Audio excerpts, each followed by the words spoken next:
Hello, everybody, and welcome to the DCP podcast. It is a DCP podcast, even though it may not look as though it is, due to everyone missing. They've all abandoned me. That could be it too. One dude survived, and I'm here for it though. It was the great battle of something. Yeah. Yeah. The great battle of. Look, we ate Briar. We've been talking about it a Not long memorable time. enough, yeah. We've been talking about trapping him, smoking him up real nice in TV's closet, True Vanguard. True. And we did it, folks. We did it. So We finally did it. the final shape was ribs, The final shape was ribs. some sauce. And TV was an accomplice in the whole closet thing, so he's in jail. So, Yep. you know, Yeah. We had to have a fall guy. we have to have a fall guy. And cannibalism, not Have to have a illegal. fall guy. So, it's actually fine. Yeah. What's he secretly doing? Welcome to the show where we have a lot to talk about. We have Rin on the show, who Hello. is going to be our Hellblade expert, because Hellblade just came out, Yes. and Rin is going to tell us all about it. So I'm excited about that. Mhm. We of course do have like a lot of Destiny news. There's the Vidoc that happened today. That was the cutscene, the final mission, the 9,200 word documents across both articles, which splitting them between 2 days does not help me. I'm not gonna lie to you. It makes no difference. So yeah, we have a lot to talk about, but we are gonna start with Hellblade, because there is so much Destiny news that I think when we get on there, we are never going to leave. Yeah. So, And it's Sounds going good. into the weekend too. It's like the news yeah. isn't stopping. yeah, there's another Vidoc tomorrow. Yep. Wait, another one? Mm-hmm. Yeah, part 2. Part two. Sheesh. Yeah, it's crazy. We're on the Blow full my brain up. marketing launch pad at this point, so it's exciting. Yeah. All So right. Rin, If a marketing launch pad can be exciting, but you know what I mean. they're exciting. They are. They're They exciting. are. I mean, it's a lot Yeah. of trailers and interviews and maybe some press. We'll see. But there's some interesting stuff going on with Hellblade, because I think pretty much everyone with the first was like amazing, got to experience it, crazy. And this time around, like the review scores are good, but there is a lot of it doesn't really hold up to the first. Like the story doesn't really hit as hard, or a lot of people didn't like the ending. So, Rin, Yeah, I've what do heard you a think? lot of varied stuff too, and Have you? Yeah, I've heard a lot of I just- variety. yeah, I just would also point out this is a major Game Pass Xbox AAA effort from.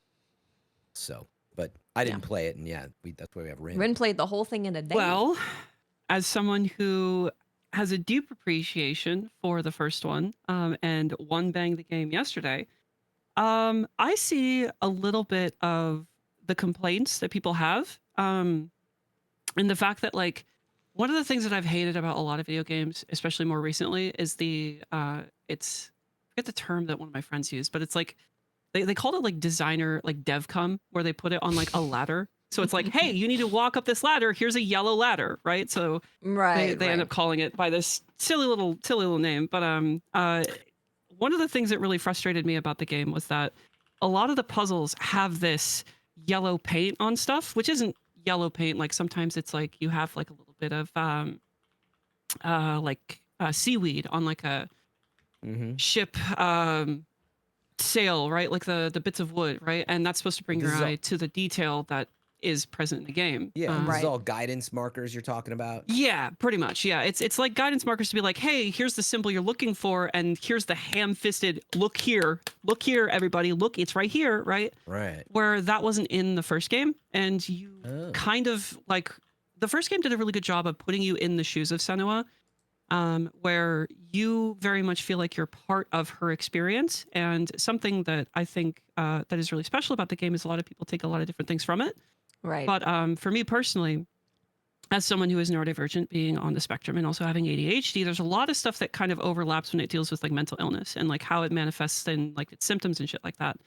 And one of the things that they really nailed in the first one was the lack of guidance, and that you are discovering this thing alongside Senua. Whereas in the second one, the stuff is a little bit more ham-fisted. Where like, yes, it makes sense to have this yellow powder all over this volcanic region because sulfur is yellow, but also why does it look like it's in this exact fucking spot? Like it doesn't make for a very nice experience comparatively to the puzzles that were in the first one. So I understand the negatives from that side, but just to be clear on that one, are you saying you feel the puzzles are too easy because of this guidance? Yeah, 100%.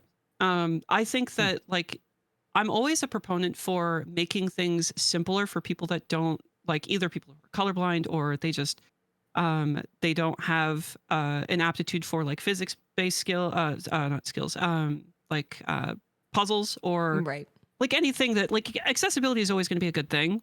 So I would love that to be an accessibility option. Right. Yeah. But the base game doesn't have those because it pulls you out of the experience that was present in the first game. That being said, that it doesn't have an accessibility feature for that. Oh, it has a ton of other accessibility features though. Except for making it is too easy with yellow. Well, I mean, there's funnily enough, there's an accessibility feature that basically makes the game a movie. So the combat will kind of play itself, and so you can just be along for the ride, which is cool. But like they really want everybody to be able to play the game. They really, really want it. And I really do appreciate that. But when it comes to the other criticisms about like the plot and what its significance is compared to the first one, I think that this one is just as good as the first. And it almost can't be looked at as its own isolated experience. These two games have to be looked at as one cohesive thing because of the way that the story is told. And like, sure, you could be like, oh, well, you're critical of it and as the video game that it is now versus the video game that it was in the first iteration. But in terms of its delivery and how it's telling the story, I think it did a phenomenal job. Even though the story that's being told is a little less personal in some aspects. Because again, I think one of the special things about this game and the first one is that there's the surface level story. Yeah. And then there's the deeper meaning. Like this game is very much an iceberg where like the first game is about a girl kind of navigating the grief and loss of her partner, right? Who died at the hands of somebody else, right? But the underlying tones of that, like the underlying story of that entire game is vastly different from that. And the same thing applies into this game as well. So, interesting. I liked it a lot. Yeah, I was going to say, like, given, you're noting some criticisms, but how do you feel about the game overall? Like from a, should people play it? 100%. I think that this game, so I put it in the same ballpark as a lot of like my other top games, which are all like knowledge-based difficulty games, like Outer Wilds, Sekiro, Tunic. And part of the reason why I put them up there is because they're all trying to do something that is different in the video game space. Outer Wilds is trying to tell a story in the only way that it can tell its story. And it does it unbelievably well. And I haven't ever played a game that has done what it tried to do as well as it has done it, right? And so it has that, like, it has this inherent special quality to it, which is why I think everybody should play that game as well. Hellblade and Hellblade 2 are exactly in the same boat. Again, because you kind of have to, I think you kind of have to play them as one cohesive experience. Yeah. You can't have two without one. You just can't. And because of how special one is, that kind of extends to 2 in just the connecting point, but also Hellblade 2 is just as special and tells just as important of a story as the first one does. Again, but it's not looking at it just from the surface level. This is digging beneath this is a story about overcoming grief of the loss of a loved one, or this is a story about vengeance or whatever. Like there are very, very, very complex themes that are underlying the surface level plot. Yeah, I wonder if that is why, is that the first one was very, like, there was obviously deeper meaning to it, but a lot of it was very upfront, and you could know and figure out a lot about the experience just by experiencing it. There wasn't a whole lot that you had to go deeper to like really be able to appreciate the game. So I wonder if that's why. I mean, maybe. I do think that it's kind of interesting from the discussions that I've had with people in my life that are neurotypical. Yeah. Most, if not every single person that I've talked to about the first and the second have only ever given the, like when I ask them, what is this game about? They've only ever given the surface level. And I don't want to go into any spoilers for the second one. Right. But for the first one, Yeah, I want to play for it. me, for the first one, it's about the journey of navigating mental illness. And what does that look like? How does that actually manifest in the physical world? Not Right. from the side of schizophrenia and psychosis, but how does someone navigate having a condition in a world that it was not built for them to exist in, right? Yeah, absolutely. And that side of the game is a thing that, from what I've gathered from other friends when I've talked to about this, that is the thing that a lot of people seem to just not be as aware of. And Interesting. that is such an integral part of the soul of what the game is. And that absolutely carries over to the second one. It's just, instead of being an internal reflection, it is an external reflection of, I've figured out my shit. How do I then operate in the world? Yeah. And I very, very much appreciate that side of things because, no spoilers for this, but one of the underlying themes of the second one is a difference in perspective can allow people to ask questions that they wouldn't know to ask if they didn't have the perspective to begin with. Right. Yeah. How can you know to ask a question if you don't know there's a question to even ask? Right? How can you better know the world around you if you don't know to ask a question? Yeah. And the second game does a really good job at showing that, yes, this character is different. Yes, this character has these struggles, this mental illness that makes them see the world differently, but that difference is valuable. Seeing that perspective is important because they will be able to reflect onto your perspective, and that might be able to change the way that you view things, and you might be able to learn and grow from that. And it's just, it's a very, very, very beautiful story if you're willing to peel back that surface level of, overcoming grief or navigating what it means to have a vengeful heart or whatever. These are throwaway examples, Right. but yeah. Well, I'm glad to hear that Nice. because I was really looking forward to it, and then I saw a lot of what people were saying, and I'm like, so because people were saying that they stripped away a lot of the puzzles instead of like making the puzzles better. They were like, we just took less puzzles and made them easier, and then less combat, and now it's like you just walk. There's more walking, and it looks really beautiful. And I didn't like the end. That's kind of all I heard from it. Well, not all I heard. It's what I heard from a lot of people, but from watching you play, I was like, yeah, I'm sure that I would really enjoy this game. Yeah, I also think it's worth noting, right? Isn't it? It goes into what I was getting at, is like, it's a big Game Pass, Xbox, AAA. We all in the back of our minds, because of gaming commentary, are like, where's their God of War, And like, I think it's built a lot on that. And I say that because like I'm looking at Metacritic, and I'm, I have to parse through the mini reviews here of like 80, 90 reviews, but of folks we may know, but it seems pretty highly rated. It's above 80. So like, meaning the tone is sort of like, man, it could have, I wish, but it's pretty awesome in this way.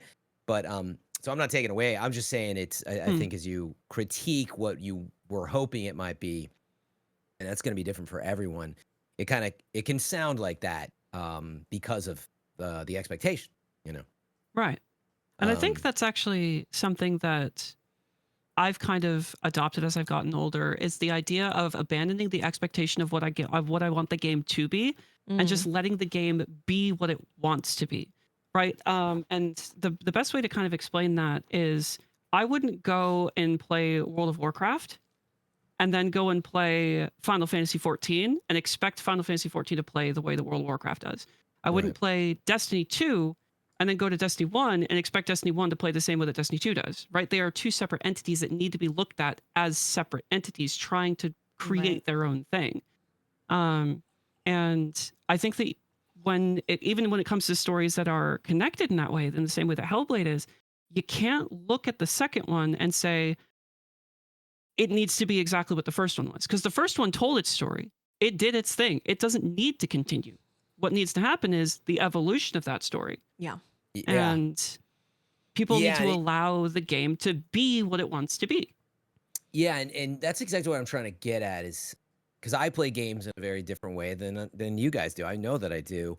Mm. And in other words, sometimes I hear from folks like this is a very story-driven game. They were hoping for a better story, and it becomes about I like the first one better. And I'm like, I still have a question about sort of the combat and the puzzle mix versus the feel in the world. But before I get to that, in other words, I'm playing Horizon still, right? I'll be playing that for a while. Been playing it. How many hours are you at now, Fran? I'm at the end. But I've how many done hours? everything. How many hours? Oh, like 140 hours just before the DLC. Sheesh. Yeah.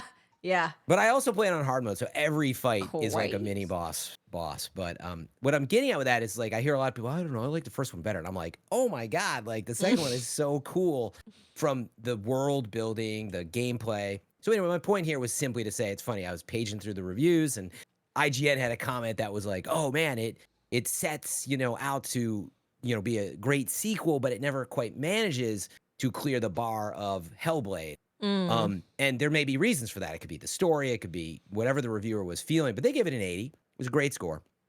But that's a good score.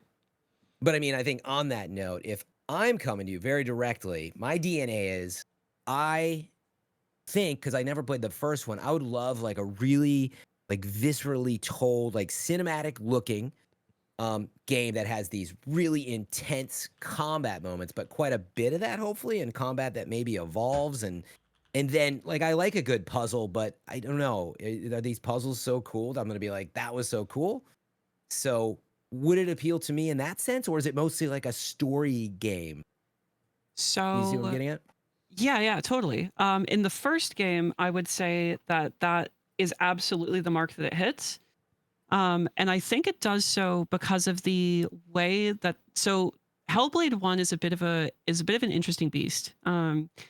Because a lot of the mechanics that are established in the game are not actually real. And I can't really say any more than that, but Right. the game does a lot of it subverts your expectations a lot. And it does that because they're trying to show you what the schizophrenic experience is through this lens of not knowing what the mental illness is, and through a contextualization of the mythos of the Norse pantheon, right? Like Right.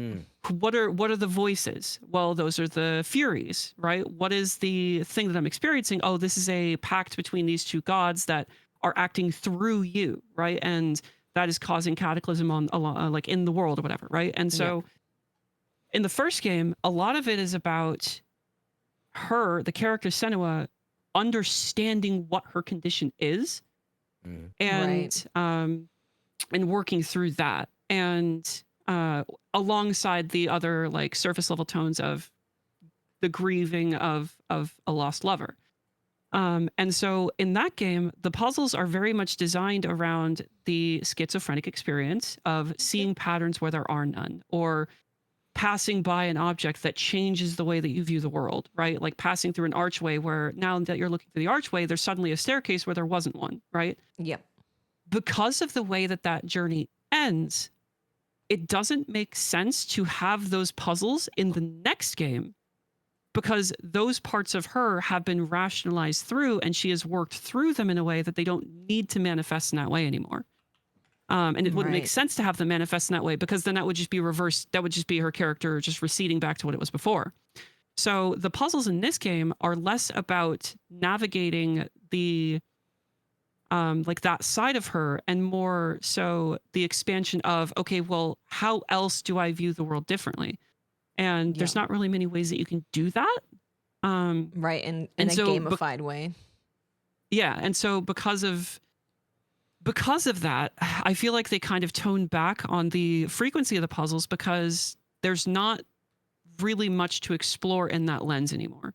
And it's not so much about the personal journey as it is about the external journey of how do I interact with people in the world? Because in the second game, you're interacting with other people that are real.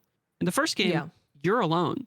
Yeah, definitely. And that's a huge pivot, because now in the first game, where you're constantly questioning, is what I just saw real, or is it the psychosis manifesting through the schizophrenia, or is it something else? Is it actually magic? I don't know. But because you have other people in the story in the second one, you can't really do that as, I don't know, as a way to like push that plot forward, to push that narrative.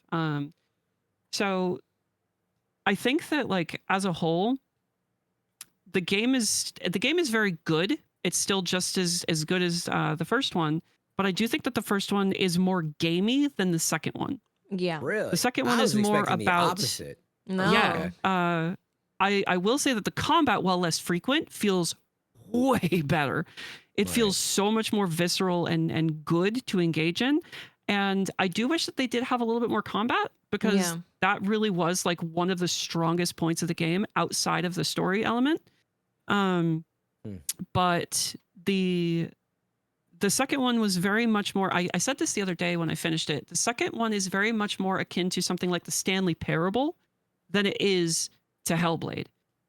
But that's okay, Interesting. because it doesn't need to be Hellblade again.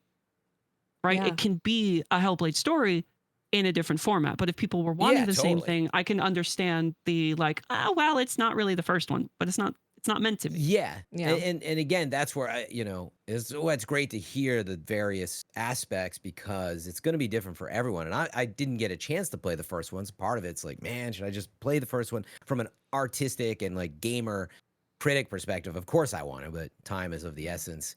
So I was like, maybe I'll just hop into the second one, because I was thinking and hearing, I'm like, it's on Unreal Engine 5, like it's, next gen, so to speak. And like, I heard a bit that the combat was really, felt amazing. But now I'm hearing like, well, there's not like as much of it as you may think. I think you'd need to play Interesting. because you'd need to do like Hellblade 1 stream, and then the next day Hellblade 2, because Yeah. they're I mean, short Mhm. enough for you to be able to do that. Yeah, they both like 5 to 10 hours a piece. The first one is longer than the second one. Maybe 10 So hours, I would 10 say to that 15. it depends on how you play it. Like if you're a completionist know. and you're wanting to go for like all the lore and stuff like that, you're probably looking at about 12-hour investment. But if you just beeline straight through and just hit all the major plot points, then you're looking at about probably 6 to 8 hours. Okay. Yeah. That's what I figured. And then that was for the second or first one. The first one. The second one Right. is I finished it in about 6.5 hours. Okay, Yeah. cool. And you've had people who did like 5 hours. Yeah, somewhere around like the 5 to 8 is what I'm seeing for most people. Yeah. Unfortunately for me, when I play games, I let a lot of stuff marinates. Even as like, if the game allows me and like a cutscene hits, I'm looking at it like, that's so cool. That adds up for me. So I tend to be, I'm not I mean, a completionist. That's the best But way to play I've- Hellblade, though, I think, Fran. way I to play think it like in a you game. stopping and like taking in what's happening, Yeah. and yeah, I think that's the best way to experience it, because like Rin's been saying, there's so much underneath that they're trying to tell that's not just surface level, that you stopping and taking all of that in and being like, well, why is that like that? And I think you get a lot more from it doing that. Yep. Yeah, and like I Absolutely. think if you play games like that, you're probably closer to 20 hours. Grab both of them, install. You got to keep all the production elements, of course. But okay, interesting. It's definitely that worth part did surprise me. experiencing. Yeah. I will add that the second game has a lot more replayability to it because of the inclusion of one thing that they did at the end once you complete it one time. So no spoilers, again. But the first game, like I said, it deals with Senua. She has schizophrenia. One of the symptoms of schizophrenia is having a dialogue of multiple different voices in your head. Yeah.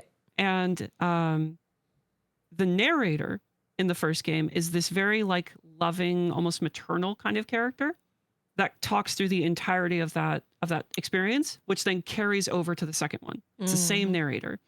At the end of the second one, you can restart the game, but you can choose a different narrator that is one of the companions that you have along with you in the second game. So you can get a different perspective. Yeah. So you can get a different perspective on what these other people see when they're interacting with Senua. That's really interesting. Because she sees, it's very, very cool. And I'm going to be playing it again off stream just to see what those other perspectives are.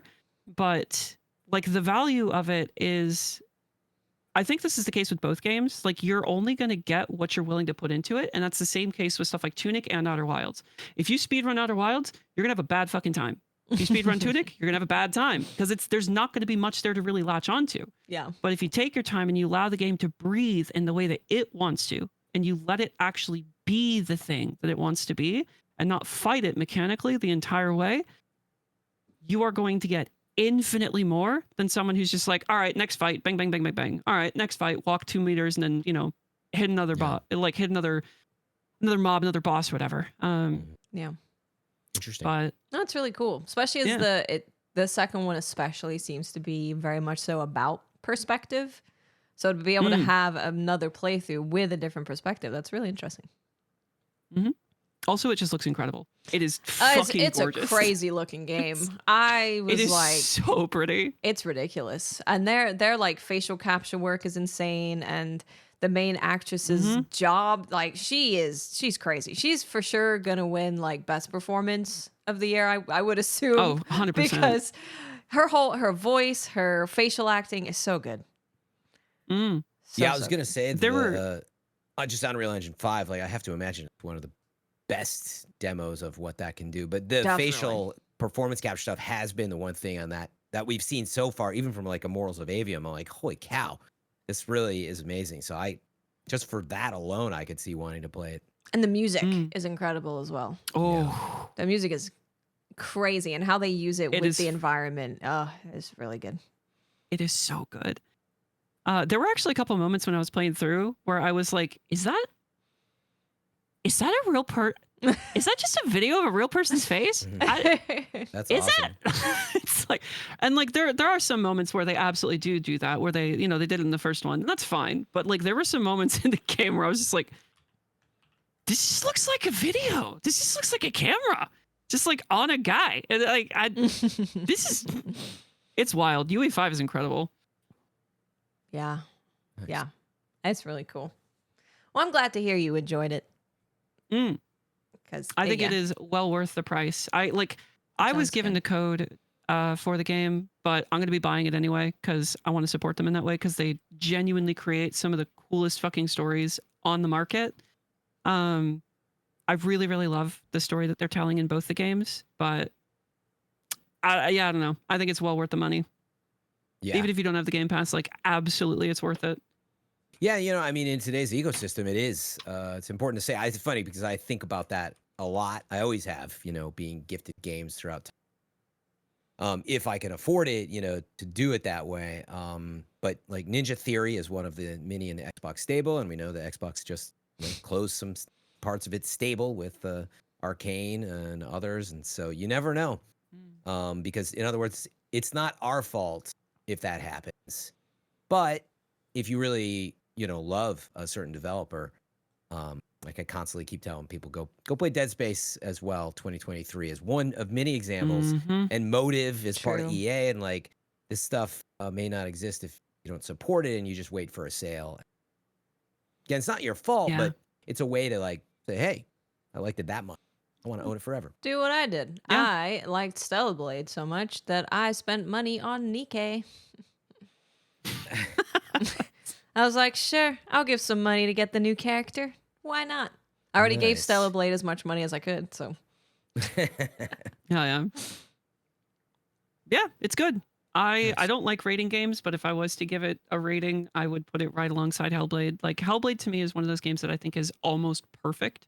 Yeah. I don't think any game out there is a true 10 out of 10, because nothing really stands the test of time, which I think is what a 10 out of 10 is. It's a game that could just persist forever, and it's just like, oh yeah, it's real spice, you know?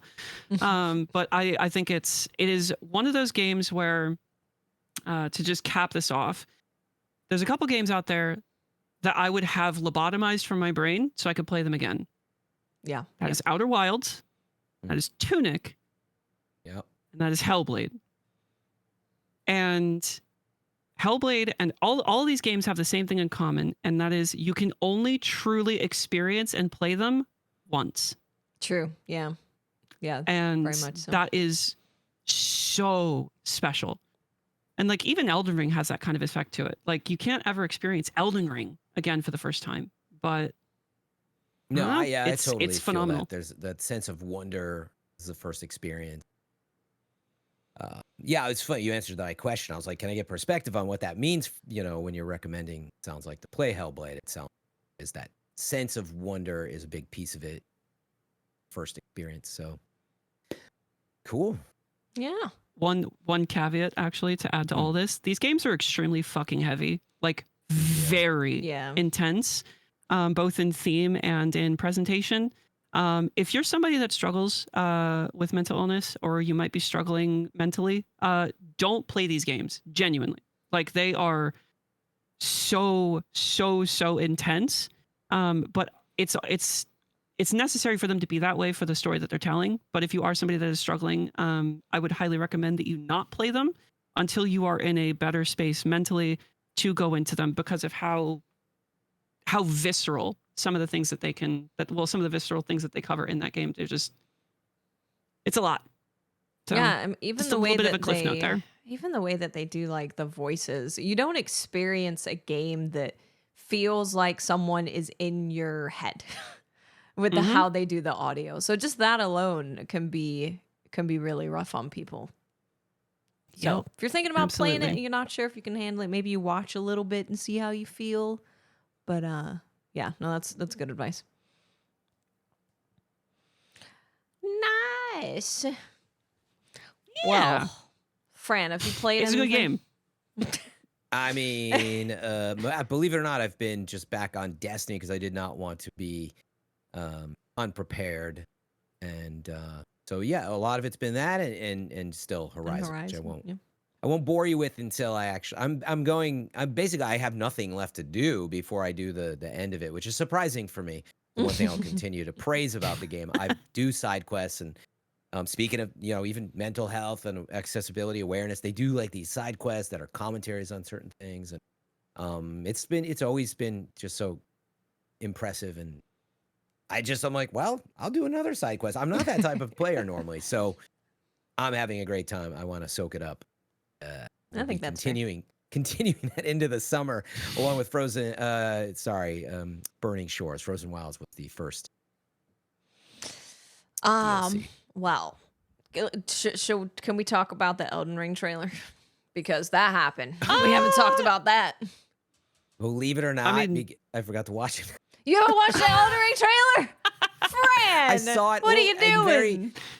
Per This my fucking problems guy. that This we've guy. laid out, I need to experience it like I would Hellblade, binaural audio, like make sure it's a nice Mm. dark environment. And I was like, I'll do that here and later, meaning not while I'm doing the dishes in the kitchen. And Right. I forgot. So, Well, but of course I'm going to watch it. Oh my God. The typical, Your Honor, I forgore, please don't. But yeah, I mean, it's just a story trailer, right? So it's not gonna- incredible. Yeah. This is why I say I'm so glad that Kai did his stream of Elden Ring, because we saw so many people saying like, I always thought this game was unapproachable for me. I didn't think that I could play that game. And then people saw him play it and they're like, I'm going to give it a try. Because there's no one that does it like From Software. They just don't, with their environmental storytelling, their audio, the lore that you can just deep dive into, the whole atmosphere of those games are just incredible. It's just a whole other level. And this trailer was crazy. This trailer was nuts. They've also been putting out a bunch of stuff on social media of like pictures of bosses, and they just recently put out a picture of the NPC who was narrating the most recent trailer, which was very interesting. So Didn't they tweet out Art of Miquella as well? I think I looked at that earlier. That's the NPC. Or is that fan? Oh, that is the NPC. Okay. Yeah. So Oh, there's an NPC. Yep. No, go ahead. Before you talk about Yeah, the NPC, important update. I actually decided not to watch the trailer because, like, the best way to experience this amazing world is it'd be like a movie you want to see. Why are you going to spoil it with a YouTube compressed video? You all have no art in your soul. So I decided not to watch it. I would love to hear about it from you guys, though. The artistic integrity arguments post. Give me a break. Interesting. They You artistic. watch You know what? a I story trailer. can bring it up actually. I'll show you guys. Do I- But there was a picture that was shown of a character. So the TLDR is that there was a trailer that happened. They've had two now. They've had a gameplay trailer and they've also had this story trailer. The story trailer was narrated by this person who they put up a picture of. And it's from the perspective of one of Miquella's loyalists. So it's all like, Miquella is so kind and what a nice guy and so cool. I Which You know, they mentioned that he's kind so much that it's making me do a little bit of a. You sure? He's a nice guy. He's Yeah. nice. He's a nice guy. Here, I'll show you guys on stream if you haven't seen it, which my face is blocking. So give me a second. There you go. One of those dudes that's constantly like, I'm so nice. I'm so nice. I'm so nice and caring and lovely. Oh, wow. Look at me. I'm so nice. But in actuality, it's just a serial killer behind closed doors. Well, it's super, super interesting because the gameplay trailer had someone who was like, and everyone admires him, and it's terrifying, and the most fearsome Empyrean of them all, because he's able to kind of put people under his spell, to make them loyal to him. But then this one was very much so like, Miquella is the hero. Miquella's gonna defeat whatever Miquella is trying to defeat. So it was very interesting. And they had at the end, so it starts with Marika reaching her hand into what looks like a belly and pulling out a golden rune and holding it above what appears to be the beginning of the Erd Tree. And then it cuts to like Mesmer killing all of the people who were the original culture of that land. And then it cuts to showing Saint Trina, who Miquella is Saint Trina. So that's a whole thing. There was so much in there. There's a 43-minute video from Smotown about that trailer. Highly recommend watching it because it will tell you a lot about the story that we kind of know already, and it can kind of put things into perspective of what we saw. But it was incredible. I think just the music alone, it started with the showing Marika making the Erd Tree, and it's got the music that you hear when you're at the menu of Elden Ring, and then it cuts to this like war thing, and it's very like dark music, impactful music, and then at the end when they're showing the loyalists, this group of people, it's got almost this like hopeful sound. It's like a hopeful song, which is really cool. So just the audio in general was really good. But FromSoft don't miss. They don't miss. And this character, I was like, who are you? Because they do have similar hair to Miquella, and they're not showing the rest of their face. They're mostly showing the hair, which is not going to be a coincidence for FromSoft. So I don't know what's up with them. But they were the one narrating that trailer. And I think they were also the one at the beginning of the first gameplay trailer who was in Mohg's palace, saying, touch the hand, come with me, we're gonna go find Miquella. That's very cool. It's very, very cool. It looks incredible. And we found out the Shadow of the Erd Tree has 30 new songs just for Shadow of the Erd Tree. Just an entire OST, just drop it a fucking yeah. Jesus Christ, that's awesome. The base game of Elden Ring, I think, had 67. Sheesh. So that's crazy. Awesome, yeah, it's that's wild. It's gonna be a big game. It's gonna be big. I'm just hoping for at least another like 300 hours just in the DLC alone. Like that's all I want. I think I saw something earlier today because there's like previews happening. They're inviting people out to play the game, and I think they're probably going to be showing some more maybe at the Summer Game Fest. But I think I saw something. I don't know how accurate it is, but it said that they expect it to be 70 plus hours. Whoa!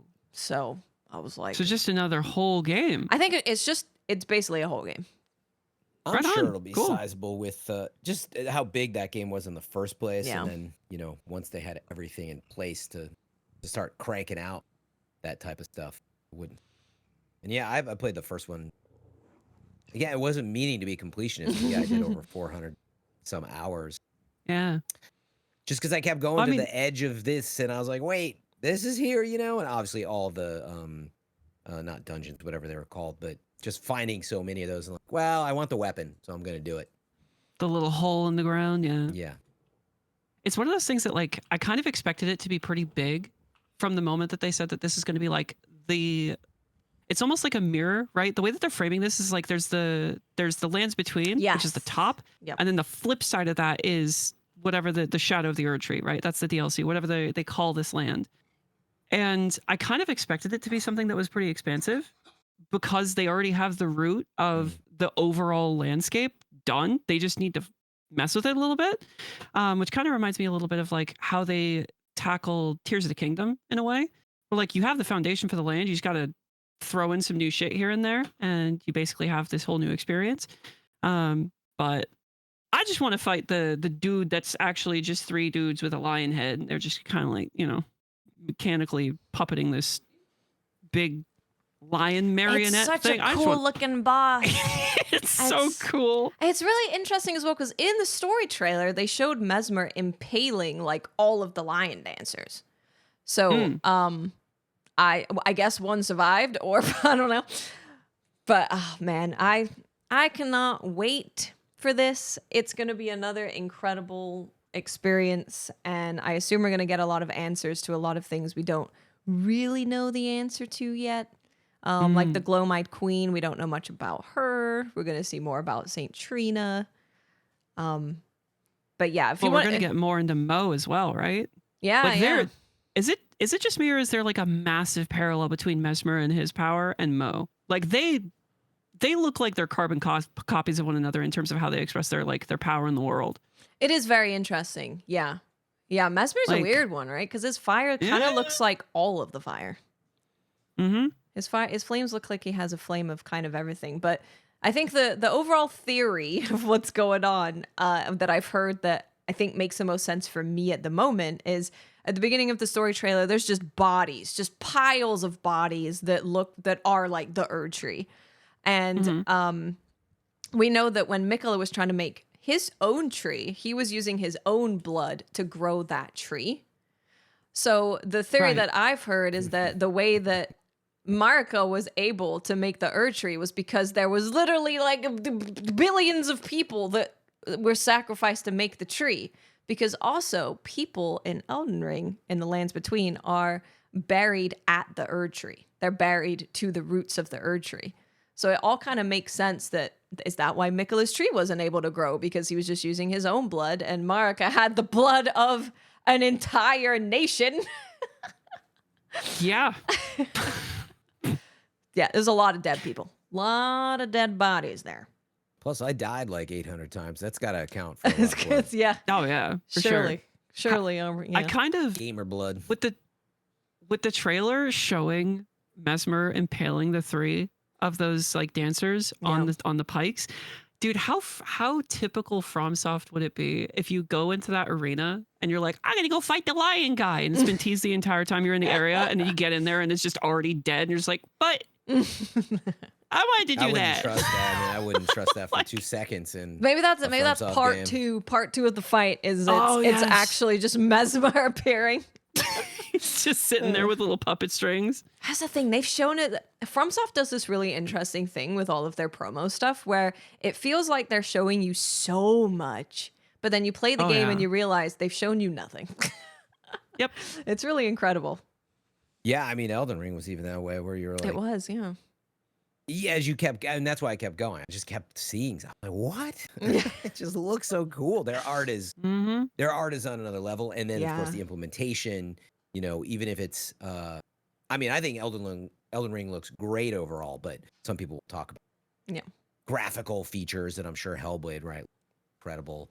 But just the implementation of that art and pull it off is incredible. And then the animation and combat coming together, like so. I cannot. Yeah, I can't wait for just the first opening of the first boss, like whatever happens, because like you think of the first boss in Elden Ring, Margit or Tree Sentinel. Yeah. Was that the first one? Yeah. A lot of people's first boss is the Tree Sentinel. And when you well, everything is the first boss that you face. Like it literally could be a pot of water in that game. But yeah, like it's so memorable to me that actually it was the middle of that boss fight. I won't spoil it. I was like, what? It was just it will stick with me forever. Again, it's not just what happened; it's the implementation in a game at this day and age that we're in. That's why I always like games. See like what they're capable of. Yeah. That not many people can do, and like From Software is just not enough. That's why people be like, I can't. They're like, I can't get to the castle. I can't. I'm like, I need you to just get past the first castle. Whatever you got to do, sit there and grind out vitality, but do it. You won't regret it. Even if you don't want to play more than that, worth seeing. Please give it a try. Just give it a try, because I'm telling you, FromSoft games are just something special, man. Like, they're just offering something that is done on an entirely different level to any other place. So give it a try. And Elden Ring is such a great one, because like you can be like, you know what, this boss is kicking my ass, I'm gonna go do something else. You can go to a dungeon, and then you level up, and then you get more weapons. You can use a summon if you want to. There's a bunch of magic that's really strong. Like, you can really tune Elden Ring to your own kind of difficulty. So if you are struggling, just go farm, level up. You'll find something. You'll find a way to get there. Listen, Mylan completed the game, all right? And we know he likes to quit games. Yo. I can't tell if that's like a stab at his capability. Mylan used no. Tish. Tish Did he use Game finished Shark? the game. Tish Wait, finished. what do you say? Tish. Who's Tish? Tish is the Black Knife Assassin summon. Oh. Yeah. Right. There's a whole The one that's no got like all the summons. Flippies and Gameplay. the burns and yeah. Yeah, I collected them all. They were my Pokemons. I got them all, and I still haven't tried them all. I did try everything, but that's what's interesting. Like, again, the way that I play, I had to like experiment with everything and sort of decide. But I don't want to like not use them. Like, I'm gonna do another playthrough, and like the idea of like not using summons because it's like a different, more difficult style. I'm like, yeah, but the fun of seeing your little Pokemans. I used the Pop Boys. If I used a summon, it was the Pop Boys, because Yes, they the Pops were literally really don't do anything. They run around They distract, though. slowly. They slowly try and chase the boss, and then you kind of see them like fall over a little bit sometimes, and then they just blow up and don't hit anything. So Yeah, I just really enjoyed watching them run around trying to catch bosses. like they were like letting your terrible, kids so- go in Yeah, a it was Goodwill, really just watching funny. them break everything. It was funny. They were so silly. I loved them. My favorite to your was point- the Yes. jellyfish and the There's a story what with was the the other one? jellyfish. the jellyfish is so strong. So like you strong get it, you're just like, and oh, made it's me just a little cry. guy. Yeah. And you Yeah. did it early. My sister, go to the stars. Little jellyfish. The soul It's so good. jars. That's right. Soul jar. Yeah, they're made of Yeah. people. Yep. Yeah, I was patient there. I was like, I remember there was a few. I stayed away from, now that you mentioned it, Tish or whatever. I was like, it was so strong, and like I So generally strong. don't like something that takes away from. Not that it's hard to take away, regardless. But yeah, I think I used Redmane, the Knight Oga Ashes, which is like a huge archer bow kind of knight, and then I also used the Fire Monk quite a bit. Now that I'm paging through it, but yeah, like I was the type of player that I would switch for bosses, and I would even like experiment before I would beat a boss sometimes. Like, I'd be like, guys, I'm not trying to beat it. I'm just trying to use, the Wandering Noble Ashes because I want to see what they do. Yeah. Yeah. So no wonder why it took me over 400 hours. But it'd be amazing to you're- see, You're playing the game and having fun instead of no. prioritizing the W. Whoa. I know. Whoa. Well, it's all. I mean, not everybody has the time. You're trying to be a Yeah, no, I get full-time that. content I'm just creator. saying. Like, but you're right. I mean, some people don't think about it that way either. I'm trying to be optimal, and yeah, like people come in. Why don't you use a blood build? And I'm like, because it doesn't interest me. That's why. Well, let me tell you, 'Cause for I Shadow think- of the Ur Tree, I'm gonna have a mushroom hat on, and I've got 2 daggers. So wish me luck. They have no That's range just- at all. And I'm a That's just mushroom. your character from No Rest for the Wicked. You're not wrong. Yeah. You're not wrong. That's very true. Yeah. I remember I wanted to be a faith build because I liked all the gold and shiny faith stuff. Just the idea of it, and I was that for quite a while. Then it turned into like faith strength, and then I think I had to Like a throw in a paladin. bunch of dexterity and other. So it's weird how it ended because of playstyle. That's what makes these games so great. They're so fun. Mhm. They're so good. just- And It is. And I Follow. tell you, man, if you start reading a little bit of the lore on some of those items, you'll be hooked, because it's like you see a knight who doesn't look like all the other knights, dead on the floor. You're like, huh, why is that knight there? What are you doing? You're not supposed to be here. And then you read something which then tells you about something that went on with the knight and the area in a battle, and then you just keep wanting to know more. So Elden Ring lore is from soft lore in general is really fun to get into. Really, really fun. It's good times. And that's gonna be. Yeah, people are like, I don't know, there's not that many games this year. I keep saying, I'm like, yo, People are crazy. The crazy. fact that- No, there yeah. is. There's a ton. I'm over There's here always a ton now. screaming this week because XDefiant came out. Yeah. We gonna talk about that? Yeah, we can talk about XDefiant. So I've been playing yeah. XDefiant. I if Yeah, I you played the beta. if you don't know what XDefiant is, it's from Ubisoft. It's made by like old school Call of Duty guys who really just wanted to make a game that feels like the old Call of Duty. So there's no skill-based matchmaking. Oh. A lot of the guns feel very similar. But then you do have modern stuff with it where you have crossplay. You can also do input-based matchmaking. So if you're on PC and you are using a controller, you can choose to match with only controller players, and it will be console, it will be PC, and you can do the same thing with mouse and keyboard. So that's really cool. That's huge. And man, it's just a good game. It's a game. So I have not enjoyed like any recent kind of shooters in many years. But this game you just jump into and it just feels like that kind of older, arcadey, more twitchy shooter where you're just running around trying to have a good time shooting dudes. So yeah, I've enjoyed it. I've enjoyed it Hell a yeah. lot. Yeah. Is it, you know, I played the beta. I know you played a lot back then. Has it changed much? Or is it just more of everything now, just fully open? It hasn't changed super much. I would say it feels better, and networking also feels better. Right. That was the biggest issue. Yeah. So I think all of that at least to me feels good now. And it's free, right? I mean, I It think is we free. even said it last year. It's like, if you're curious about it, this is one of those games, like, you just set aside 60 minutes, download, try a few matches, right? Yeah. You don't have to even, wonder. Just install it. Which I think is the nice part about it. Obviously, it's Ubisoft's kind of play at creating a free-to-play, let's face it, Call of Duty with, slight Overwatch tones. They have so it's not a hero shooter, it's like a class shooter, I guess, where you can choose to be like some of these are based in other Ubisoft games because it was going to be Tom Clancy's XDefiant. It was going to be like very based in there, Yeah. but they were like, never mind. So you have like you have characters. It's Ubisoft cross-world, effectively, right? Yeah. So you have you've got like a map that's based in Far Cry 6.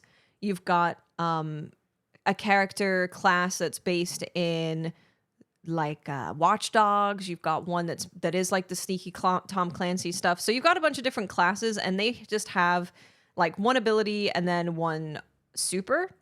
But the super takes quite a while to get there, and none of the abilities are like that oppressive at all. So it's been a good time. Like more utility focused, or You've got like one that will reveal people in an area. It kind of like pings the radar around you, and it will reveal people. And then you've got another one that you have like a little spider drone that chases after people and jumps on them. You've got one that has like kind of an AoE healing, so you can heal your teammates and yourself. And then you one with a shield.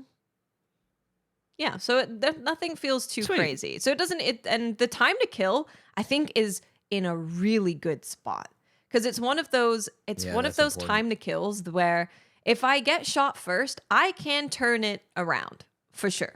It's not just, oh, you got shot, you're dead. So you do have the ability to kind of maneuver out of gunfights if you're in trouble. The time to kill feels like it's in a really good spot too. Nice. Yeah, Highly I was just recommend looking checking it out.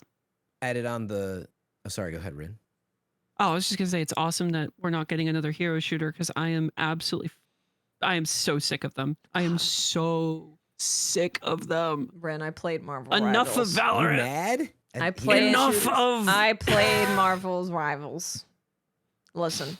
I got a code and I just haven't opened it up because I saw your opinion and I was just like, oh, okay. A quick little real quick, just about Marvel. It feels very Overwatch. So if you had an issue with certain things in Overwatch, you may also have those issues in Marvel Rivals. And my issue was people don't look around like at all.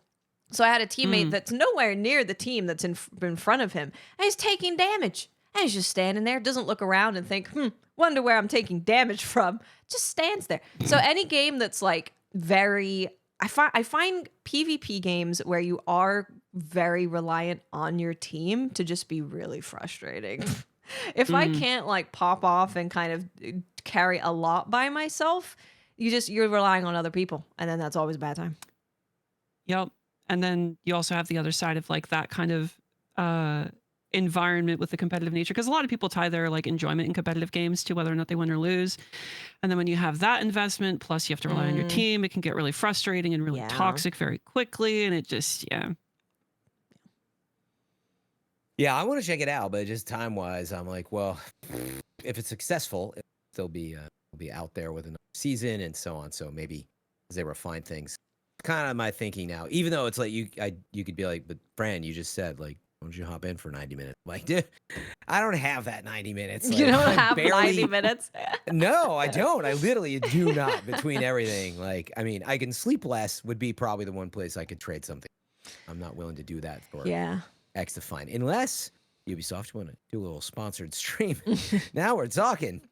Hey man, you get a bag.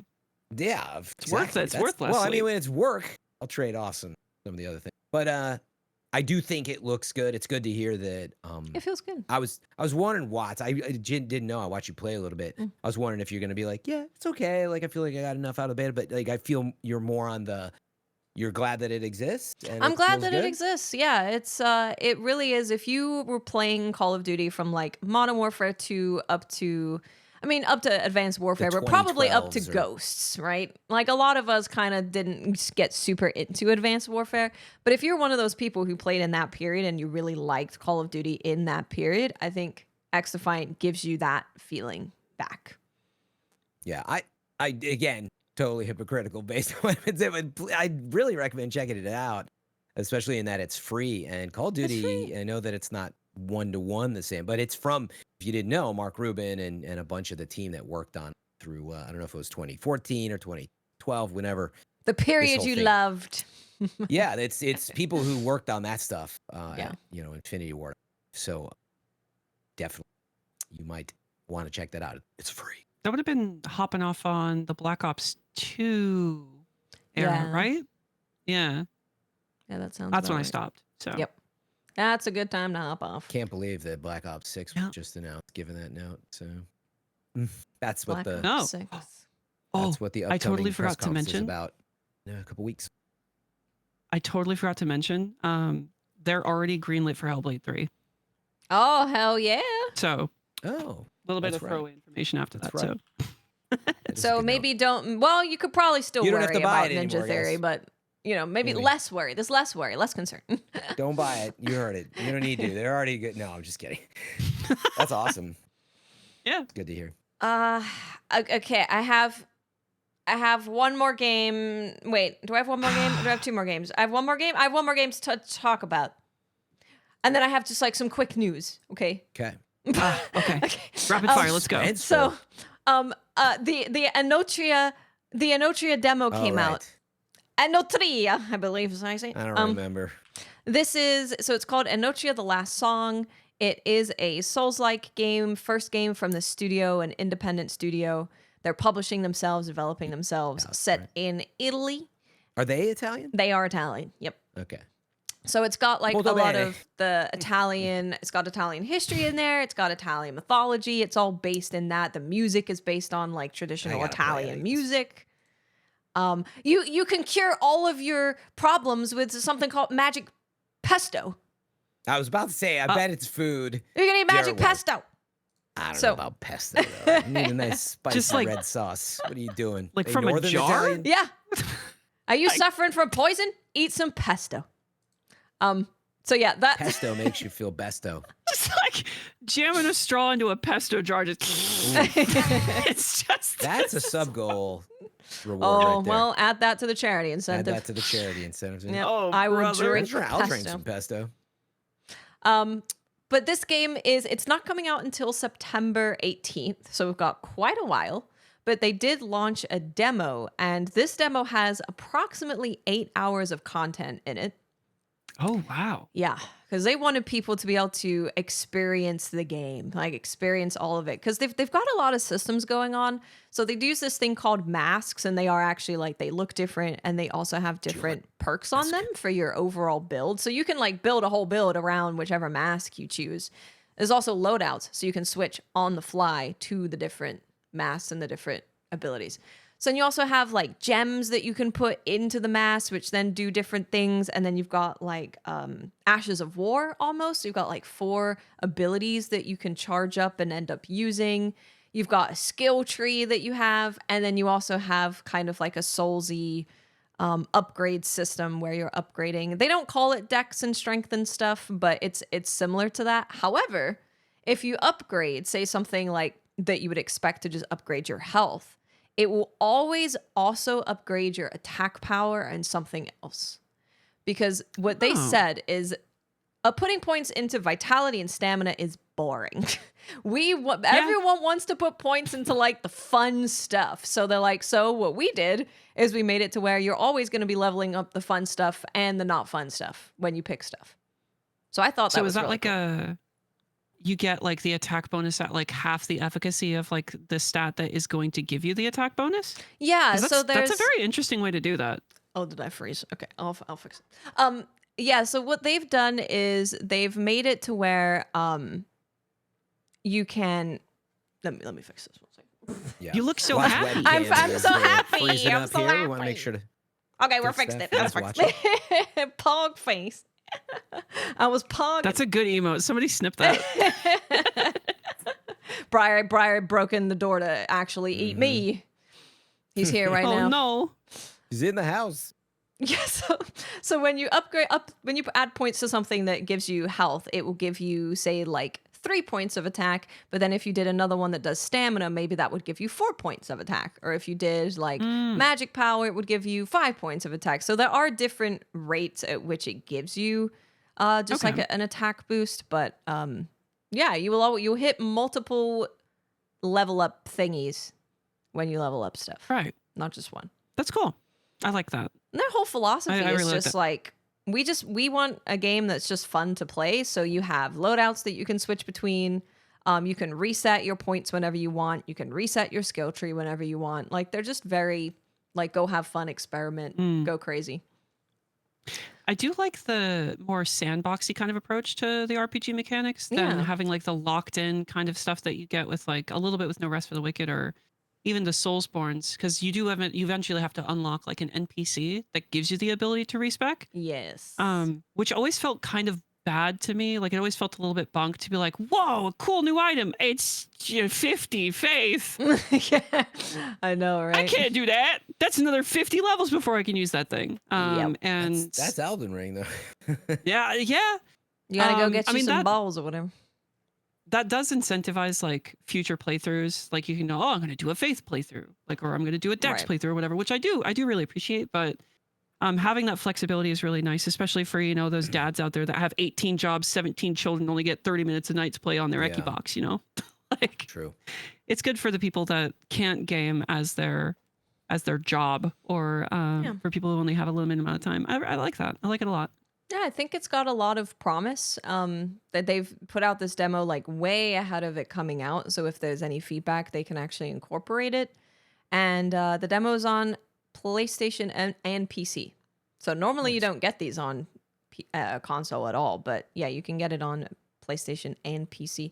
So if you are interested in those games, I would give it a try because it's not the dark fantasy that we experience so much in these games. Like there's a colorful sunflower field like right at the beginning of the game. It's very colorful because it's all based in Italy. So yeah, it's we all know Italy is beautiful.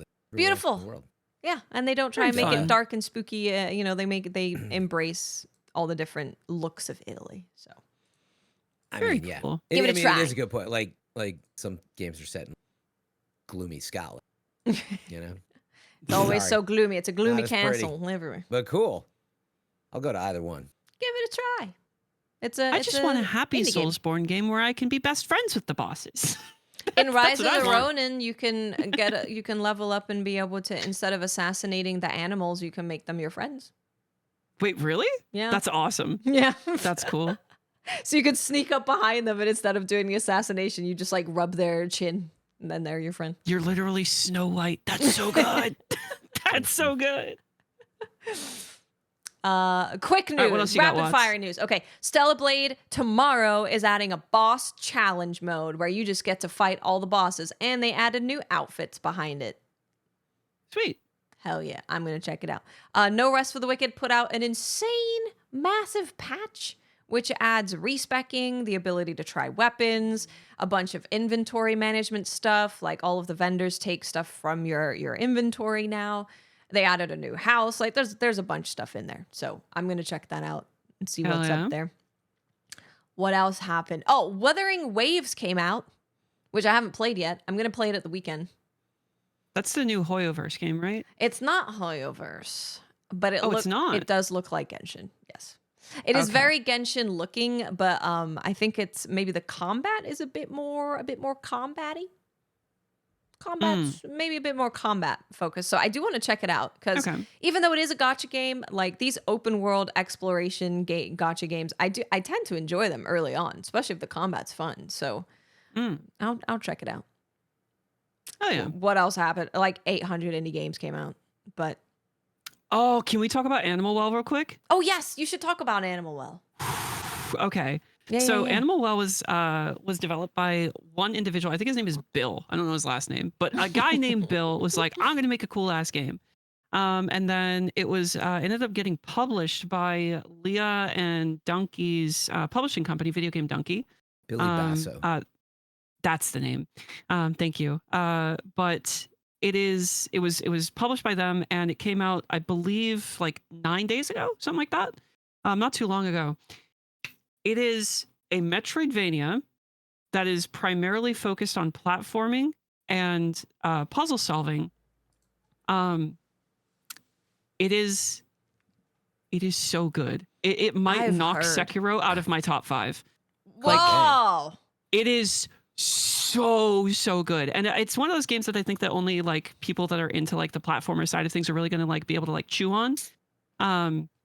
But as I said before, in the same vein that Outer Wilds and Tunic and Hellblade and all these other games are really special, Animal Well is amazing. And there's also this thing called Bubble Tech, which is pretty cool. Would you compare it to like a Celeste or anything like that, or like?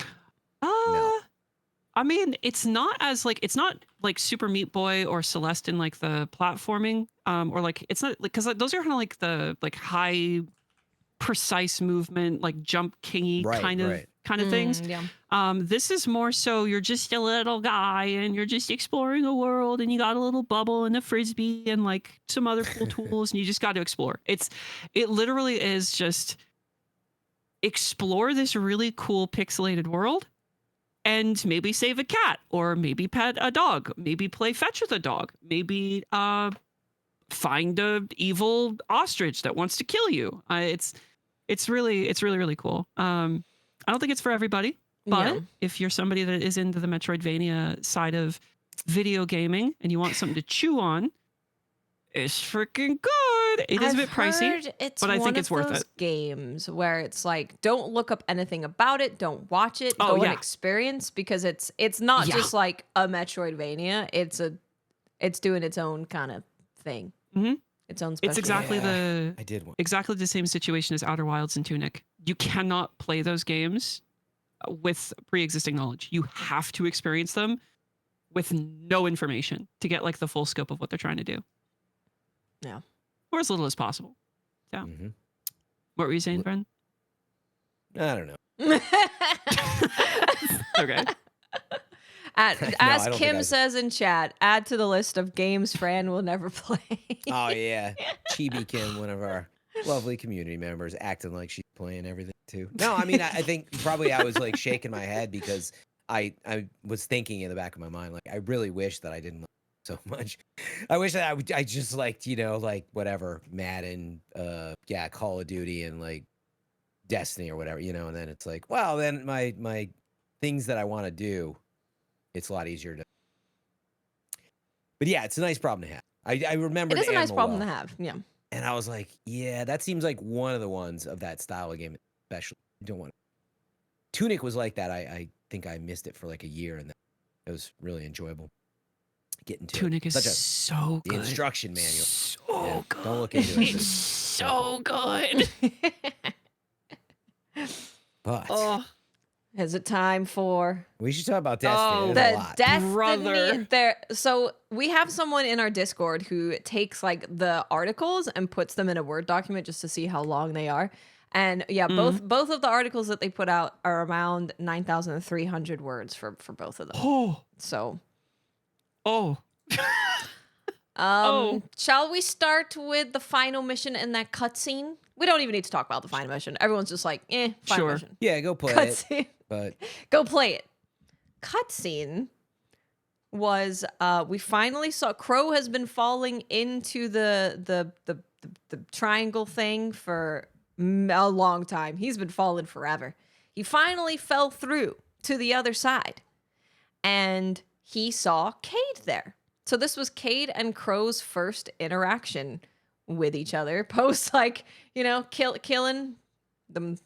Hey, that was Aldrin. That's not Crow. Yeah. That's a different guy.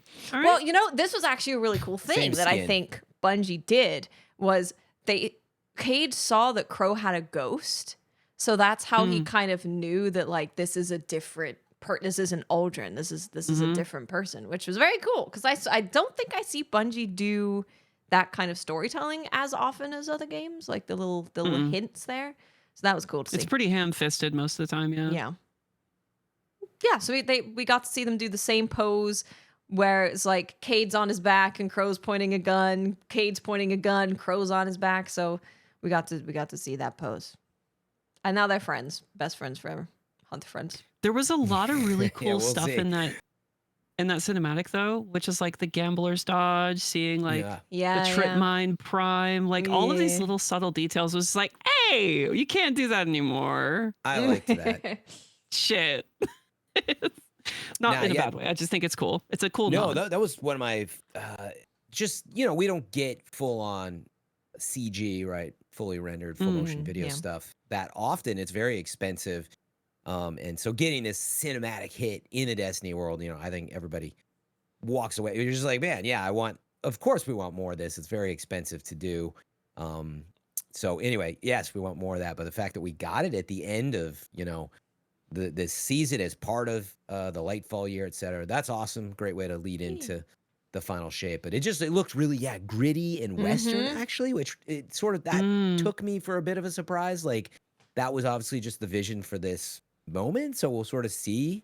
We did see in the new, video documentary we'll talk about, there's more CG hits that are coming. And so we're always saying we want more in-game cutscenes. We want more cinematics. Well, it does seem like we're getting we are getting more of that, but especially with the final shape, I got this inkling we're going to get some pretty big hits of that. So just that alone, I'm excited to see their art come to life, and all those.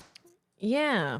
I'm always looking forward to Destiny big expansions because like their campaigns have they've been a lot of fun. Their environments are always beautiful. Their audio is always incredible. So I'm excited to experience that for sure. And I think like the Pale Heart's going to be really cool. Yes. Because that's kind of what the Vidoc talked about a little bit. Yeah, I was gonna say I don't know when we're gonna start talking about that, but that we can was a talk about real that now. stunner. I think it's related. It's cutscenes. Stunning. Yeah. I would just preface my reaction with this is why I'd be more than happy to wait a couple years between expansions. I feel like with more time, Bungie's capability. I talk a lot about general Bungie magic, and like I feel like, and this is if you go back to my first reaction to like the gameplay prismatic stuff, you're now seeing the difference. If you were watching those episodes, I was like, yeah, I mean, I'm excited, but I can't wait to see like more of where we're going. And that, like this, which of course they wanted to save until, but wow, I was literally, it looks so cool. I think it'll be a coolest destination because I love twisted fantasy. And so anyway, just the art of, I think what we're going to get really comes through in this video documentary. They don't spoil a ton. It just gives you pieces of it. They even in some cases just show concept art that they're indicating. I think it's in the game, but we're not going to show you that. Yeah, I really liked them talking about creating the Pale Heart and trying to create this kind of surreal, like how do they get that experience from a player? So them talking about how they were taking, things that you are familiar, but they're making them look different. And they showed a really cool thing, which was a house with chimney smoke coming out of it. But it's like witness witness's creepy, head. creepy Yeah. head smoke. So it's like, this looks normal and picturesque and fantastic, but something's off. Something's a bit weird going on here. Uncanny Valley kind of thing. Yeah, Yeah. I really Yeah. like that. I really, really like that. And I think Bungie, I would assume, would do a pretty good job at that because they tend to do creepy things. I think almost the best out of everything they do.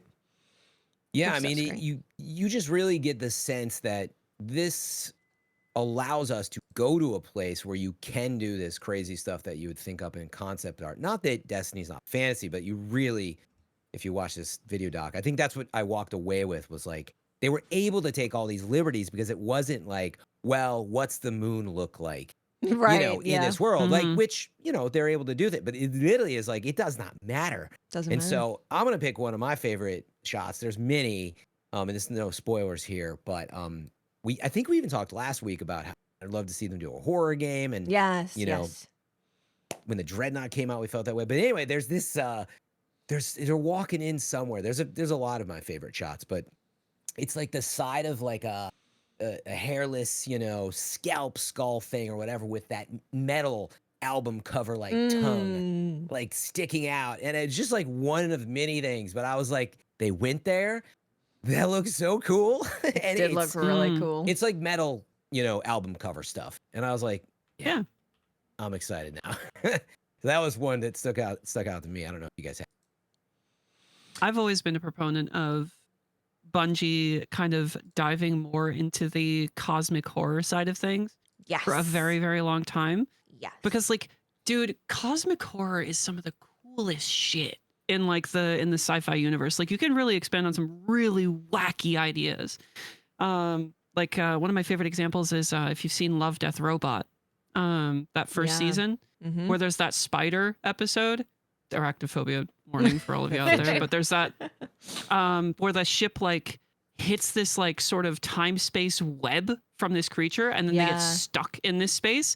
Like that kind of stuff is just so good, and all the stuff in Destiny is set up in such a way that like you literally have the foundation right there. Just go there, dude. And like the moments that we have gone there, it's been so good. It's always And, so like, good. It's always so good. It always hits. Like I can't think of a single moment where Bungie has done like a horror, like they've gone down that horror pipeline and it just kind of fell flat.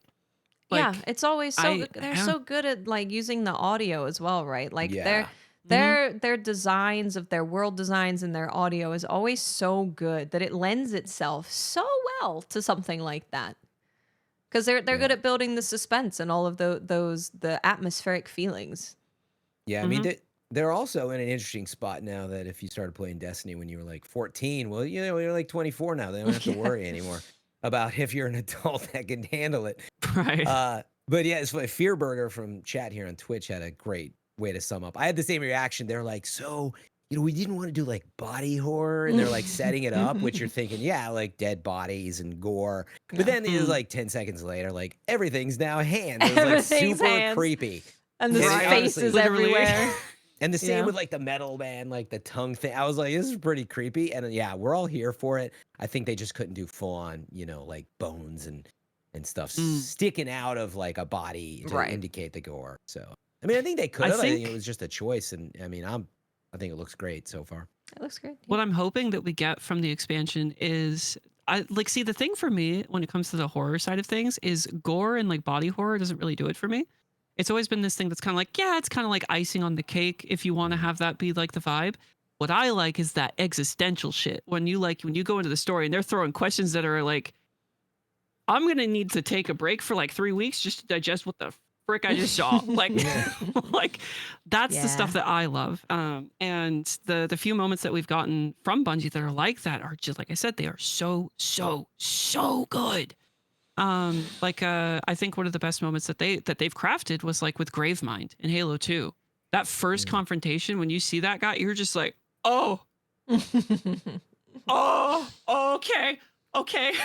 Like, And I don't know. I want more of that. I do love the high fantasy like wizard bullshit that you get up to in Destiny. It's one of my favorite parts of the game. I think the power fantasy is like the best part of the Destiny experience. But I want to see, because you're going into this like almost liminal space where you can create anything. Yeah. I want to Yeah. see that side where it's like, let's see what kind of sick little mind the witness actually has. Like, what are the, what are Yeah, its biggest fears? Yeah, Let's and explore that. that's exactly it. It seems like all bets are off. It's going to be unsettling, and you're just not sure of yourself. In a much more dramatic way than, say, the Whisper mission, where like everything's kind of tilted and like you're never quite on good footing. Now you're seeing like I was praising how vibrant things could be at time in some of these shots, but now you're seeing other sides of it that you're like, nothing is as it seems. I thought of like so many things when I watched it.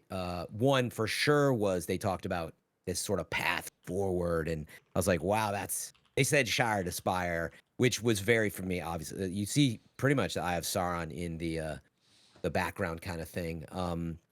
At the distance, so I felt like I saw that, but then also I'm a huge like Dark Tower fan, and like in some ways I'm feeling like some weird, like, twisted Stephen King Dark Tower kind of fantasy stuff, and I think they draw on those inspirations. I don't think any of it's meant to be one-to-one at all. I just mean that's a good thing. I think you could probably look at Destiny and see all the stuff I mentioned. You probably could have seen it before. You could see Star Wars, you could see Lord of the see Alien probably, and of course Halo, Sony.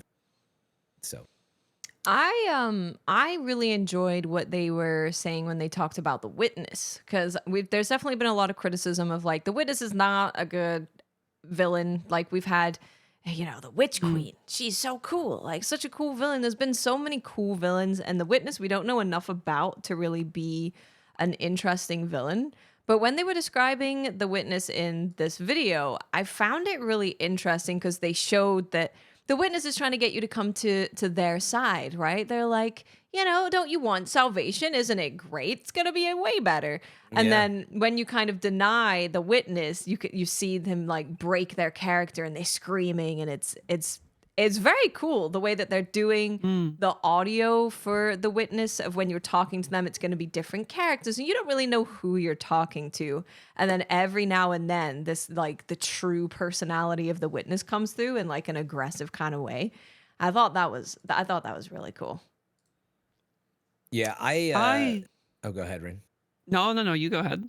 No, you are our guest. Okay.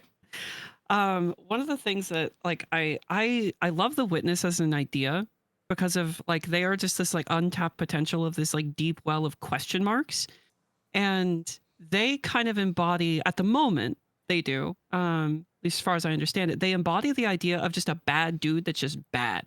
There is no motivation other than I have this idea. This is the idea I want to impose. There is no righteous justification of it other than this is what I want and I'm going to make it happen.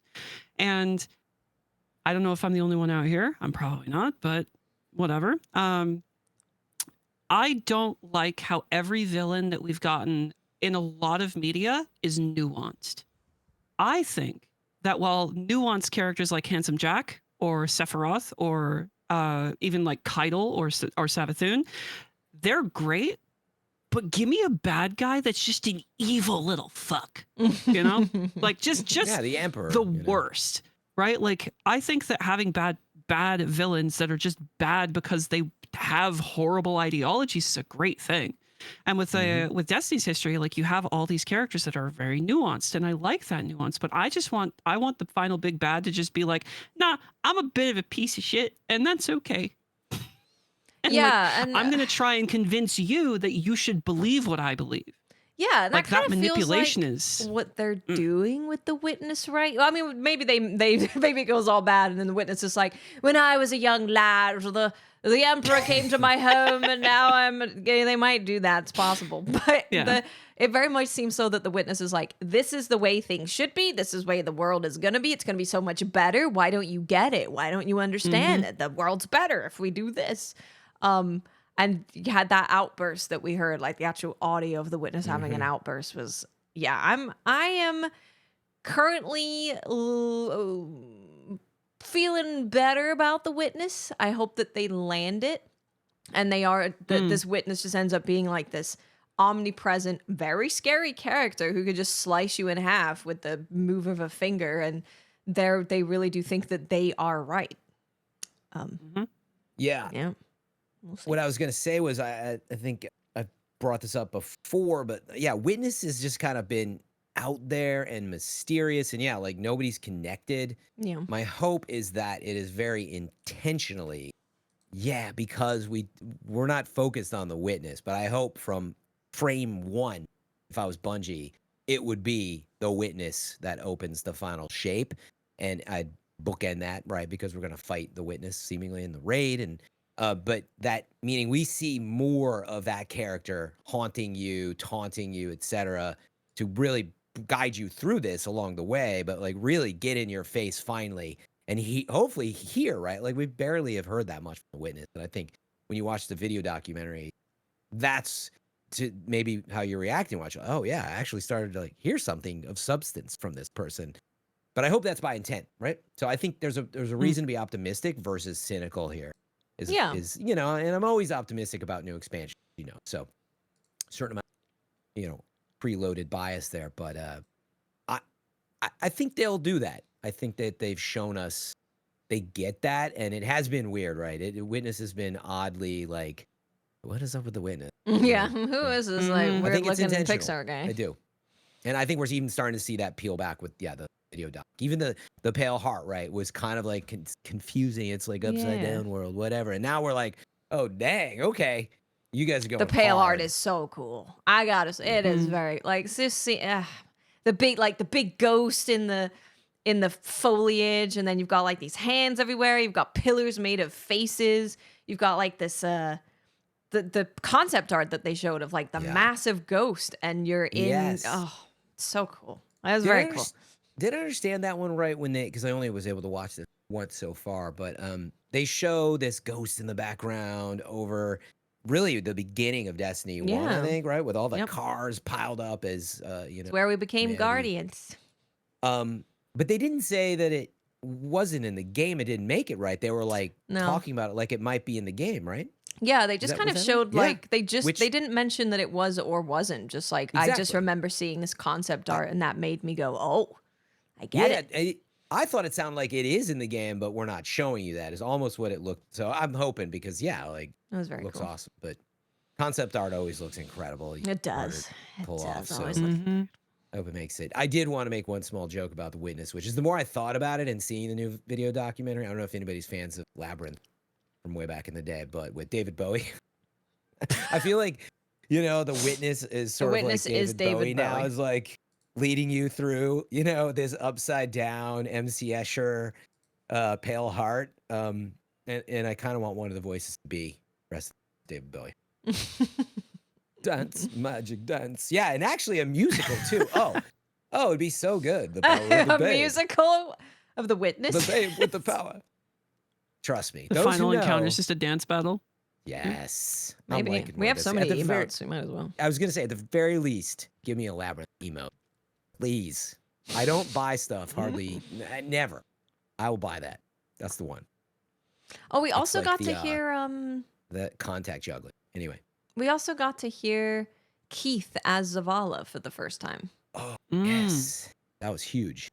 Yeah. I've seen a couple of people saying different stuff. I think where I land with him being the voice of Zavala, I don't think I would want him to try and impersonate Zavala like the way that Lance did Zavala, because I think the whole time I'd be like, but that it sounds like Lance, but it's a little off. And I'll just be constantly reminded that like, it's not Lance. It's not Lance. It's not if it's like that close. So I think I would prefer that he would tackle the character. Like obviously the character needs to be the same character, but do it in his own way, which is what it sounded like he did from this at least.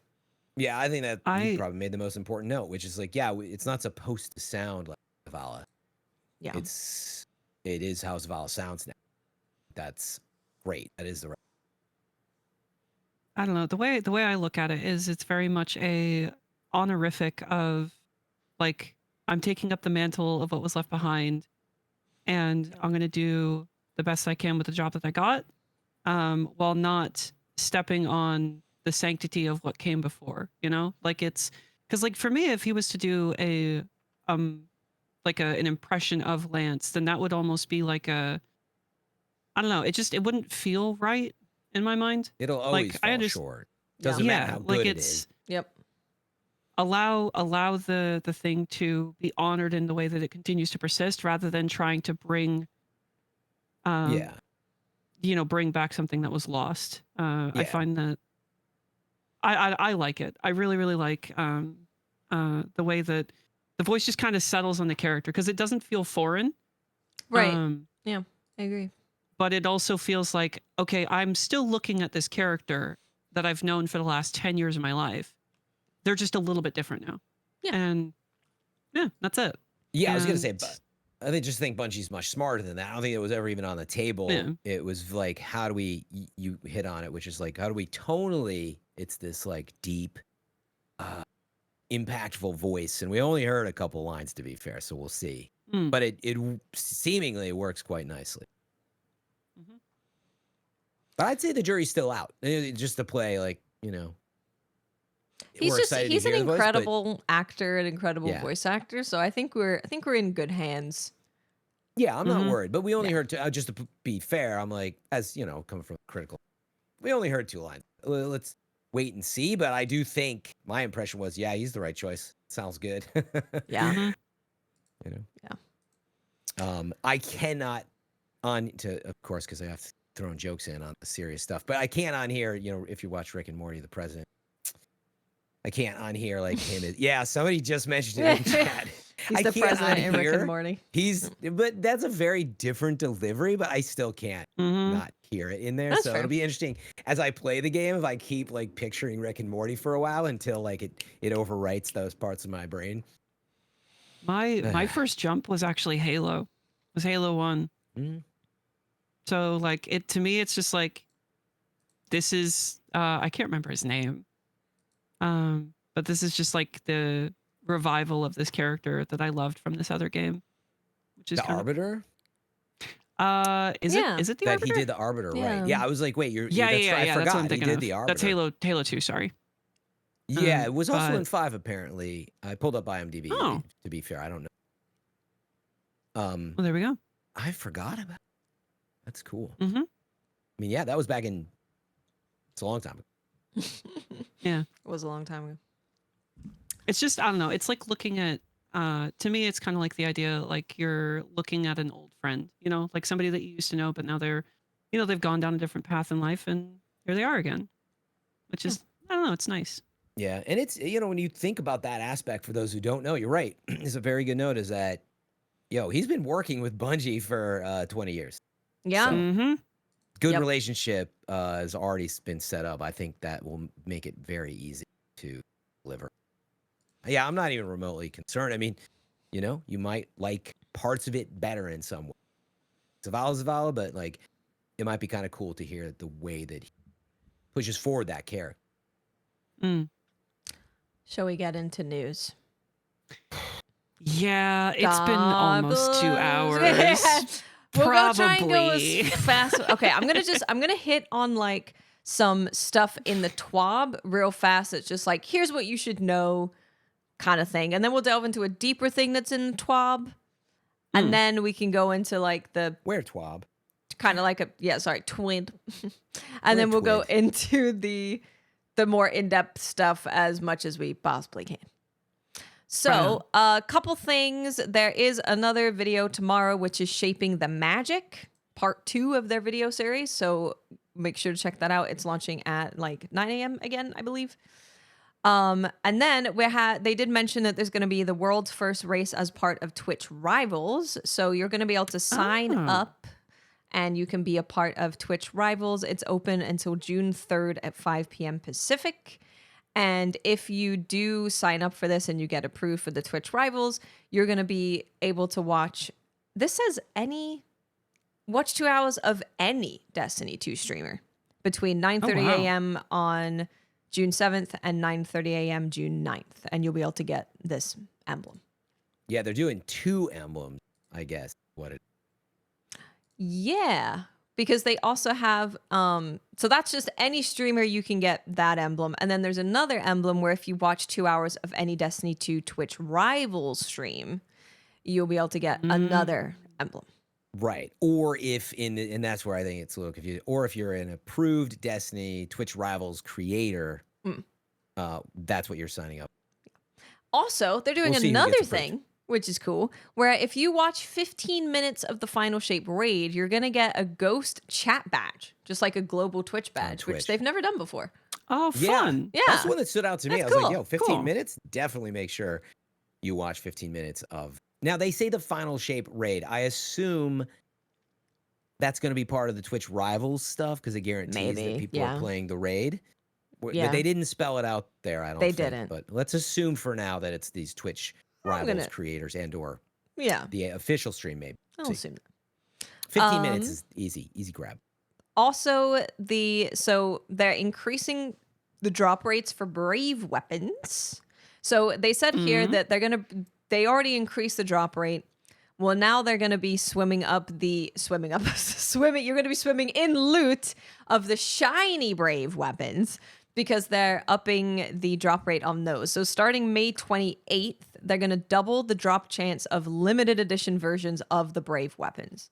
So if you want to get any of those shiny ones that are going away, make sure you play May 28th. Cool. Yeah. And you already get quite a few drops, but like because it is hard to, especially on Legend, it's hard to get through 50 waves or, a certain number of waves because you get trophies as well as drops as you go. They're already increasing it this week even, but now it's even like everything is going crazy. I mean, the limited edition versions, which is the shiny, there's really good stuff in that you will definitely. Yeah. I'm just going to throw out the Blast Furnace is back from Black Armory. Holy crap. So nice to use. Kinetic Tremors, Firefly. That's what I'm rocking. The Hammerhead now comes with Killing Tally. Some other stuff is incredible. Midnight Coup is back. Same thing. Kinetic Tremors, Firefly for me probably. And Succession, the sniper from the Deepstone Crypt raid, which I actually had been using forever and wasn't a perfect role, but now I have an amazing one. So anyway, just if you weren't keeping track and you're like, well, it's just more loot. These are pretty awesome. And then I think as well with the enhancement news from last week, traits within these, you're then going to be able to go and enhance these traits starting with the Final Shape. So I'm sure there's always new loot that will be just as good that you can chase. But these are easy to get and going to be very good for you in the start of Final Shape. Yep. So play next week. That's your best bet. Yeah, play next week.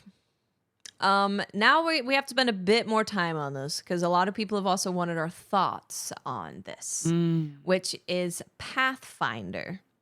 So this is going to be their new pursuit system that's coming with the Final Shape that consolidates bounties, patrols, and weekly vendor challenges into one streamlined system that you can access anytime, anywhere via the directory. So I'm just going to read this verbatim of like what it is so I don't confuse myself. When you open a Pathfinder, you will be presented with 20 objectives divided into 5 tiers, leading to every Guardian's favorite thing, big shiny loot. To reach said loot, you must complete objectives and claim them to form a path from the leftmost tier to the right. While you can progress through all objectives on a Pathfinder without restriction, you will need to claim at least one objective in each tier before you can claim an objective in the following tier. Every time you claim an objective, you will receive rewards, progressing your path towards the final reward and opening up new potential paths.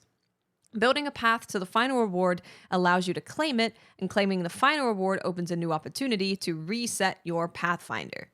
Resetting your Pathfinder costs Glimmer, but it will give you a new set of objectives to complete and a new final reward to pursue. These new cards are built using a mixture of authorial control and procedural generation, so once you start resetting, your cards will diverge from those of other Guardians. As long as you still have the Glimmer to do so, you can continue to reset Pathfinder cards after claiming the final rewards as many times as you'd like each week. But the value of the final reward will diminish with resets of your card to a point. However, with every weekly reset, the value of the final rewards will also be reset. Your objective progress will be lost, and every Guardian will start the week with the same fresh card. So it's like a Fortnite Battle Pass that works on the weekly rotation. I mean, a little bit. Like Yeah. that's not. I'm not saying that is a bad thing, by the way. Like I think that that's kind of cool. Like it's. Yeah. I don't know. It seems good to me. It's one of those things I think we're gonna have to experience. I read it a lot as, yeah, it's pretty old at this point that you go to a vendor, there's bounties and patrols on that planet. So they got that problem. The second problem you now have is like all these vendors have their paths, but I think the important thing that sticks out here, I don't know if we read that line yet or not, but how they want to get you to try things maybe that you're not as comfortable with. But I read it in more simple terms as like, yo, very good chance I'm just going to be on a path for Vanguard and Crucible is the way I play. I'm not going to hop into a Gambit.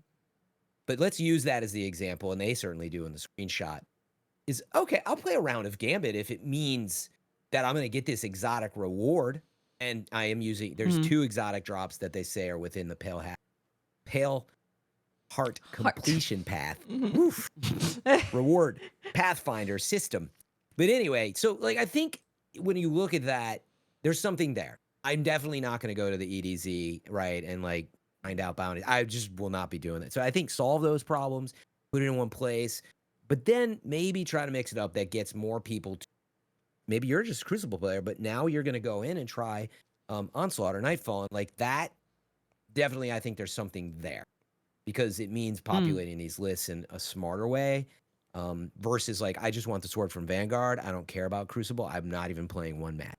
That they can kind of solve that. So I see it as a good thing. They're only launching 2 Pathfinder cards, they call them. Yeah, there's a Pale Heart specific one, and then there's the Rituals Pathfinder, which gives you Strikes, Nightfalls, Onslaught, Gambit, Crucible. Yeah, and I read that basically one is free and one is, of course, brand new, paid, a new expansion content, I think. Well, it would make sense I if kind it's of Pale Heart stuff, because you have to pay for it anyway. I really like the solution to the problem of how do you populate other playlists rather than just... So like the old system used to be ritual weapons, which were different for each playlist, right? You had Python, the shotgun, you had like all the buzzard sidearm, right? Which was pretty short-lived. I think that existed for like maybe a year, I think, before it kind of got homogenized into one thing, where you get the same weapon regardless of the path you go to. But like it's a much better system than the Pinnacle system where it's like, here's this ridiculously overpowered gun that you have to go into an activity that you absolutely loathe. Have fun. Like, sure, they did a good job of getting people in the playlist like Crucible, like Luna's Howl and Recluse and Mountaintop absolutely buffed the hell out of that, like that player population. And even stuff like 21% Delirium and Wendigo did the same thing. But I think that that creates the problem with the power creep issue, which is why those ended up getting sunset. But this is a lot more of a, I don't know, I like this solution a lot more because you get to choose what you want while doing what you want. But if there's something that's a little bit more enticing in another path, you might be like, well, I'm not really fond of PvP, but there's something that's kind of cool there and I want to go grab that. Like that is, I think that's, I don't know, it's kind of ingenious. Like I really like that idea. And the fact that you can reset it over and over is also really, really good. Yeah, I mean, it's like any other, bounty system, ritual system. It is optional. I don't know for sure as like, for example, they have, there's 2 paths in the Pale Heart Pathfinder that reward a redacted exotic. So I'm wondering, wait, does that mean you can roll them by completing this over and over? Are they also exclusively in this, or can I just get them randomly in the world? But I like the point is there's a path to this stuff, and there's choices on the way is where I was going with, which is like, just to be clear, you don't have to play Gambit necessarily. You don't have to do any of this. This is just for the potential of, say, vendor rep, ranking up, getting some of these exclusive rewards that they say will diminish. The redacted exotics will make people want to do them. Yeah, and that's why I'm like, can I get them any other way? I don't know. I don't know if that was clear enough here, but there's a lot of words this week. There are like example objectives. So in the Pale Heart, defeat combatants of a certain faction, defeat combatants using a weapon that matches your subclass. Players must go to locations in the Pale Heart and complete a custom encounter that only appears while the objective is active. Like there's a lot here. Yeah, and There's what so those much. are, it's important to take away from this if you're not catching it yet, which is bounties are being replaced in this system Yeah. called calibrations, would be, say, calibrating by DCP. And then players going to locations that will appear on the map, by the way, they said that will appear in the director. It's not like it's that one. They're called field assignments, which I'm taking as kind of a patrol, but they didn't, I don't think they said that it was that, but it's the second most common objective in the Pale Heart Pathfinder example, but you're going to somewhere, completing an event. It sounds like a patrol and public event kind of thing. And then the third one is venture. So again, calibrations, field assignments, ventures are the new thing as they kind of try to sunset patrol bound quests and Right. So question to this system, is this new paid Pathfinder path, right? presumably is that going paid. to I made right, that part up, but it presumably sounds paid. it's in the Pale Heart, so Right. So is this something that could potentially be replacing the season pass track, or is that something different? No, this No, I is don't like think so. bounties and all of Okay, that. so That's this why is a they were separate like, entity all on its own. Okay. yeah, that's why if you had like Gambit bounties, Crucible bounties, and all that stuff, they're like, don't save them because they're a totally different thing in the final shape. Yep. You bring up a good question though, which is like, I would love to see the season pass system reworked as they've been reworking everything. I don't know if they got there. There's a week remaining to, I think, well, maybe a bit more even, because we are going into episodes. And so maybe that news is coming. But what I can tell you, I do not like that I can't go back, of course, to old season. Using this as an example, I can't believe I'm like level 140 on a single season when I could have gotten Season of the Witch or Defiance or whatever done, and I paid for that stuff. It's actually, it pisses me off. I understand the technical stuff, but it's a stupid system. Halo is really cool, obviously, that Halo Infinite, you can just get a pass and then you can go back later, as one example in their DNA of a competitor. But anyway, I would love to see a season pass rework completely, how the rewards are there. I don't know that I want to see a Fortnite system, as you brought up. It's not that I don't like it. I just think everybody's turning to the whole like Helldivers now, like a card of just grab it. And I'm like, I get it, but that's also trying to get you to spend money. I just want something that's clean, fun. The illusion to that was purely from the perspective of you work through these trees to get to the capstone and then it resets every week. So like, that's kind of the way I just looked at, like, I haven't seen the infographic for this. So like, as I was kind of getting the information, I was like, oh, that's kind of similar to like what you get with like Helldivers, which the system in there isn't that bad. You get rewards passively as you play the game. So like, I know it's not a direct one-to-one, but no, it was a good note. Actually, for those just listening, the Pathfinder is that we've seen so far. You can imagine. I showed it to him.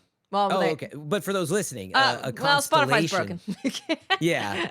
All right. Well, maybe they're just. But anyway, I'll keep it short. Which is, it looks like a constellation pyramid going down to that single point. And you can kind of carve through it that way as you get to the reward at the end. Triangle.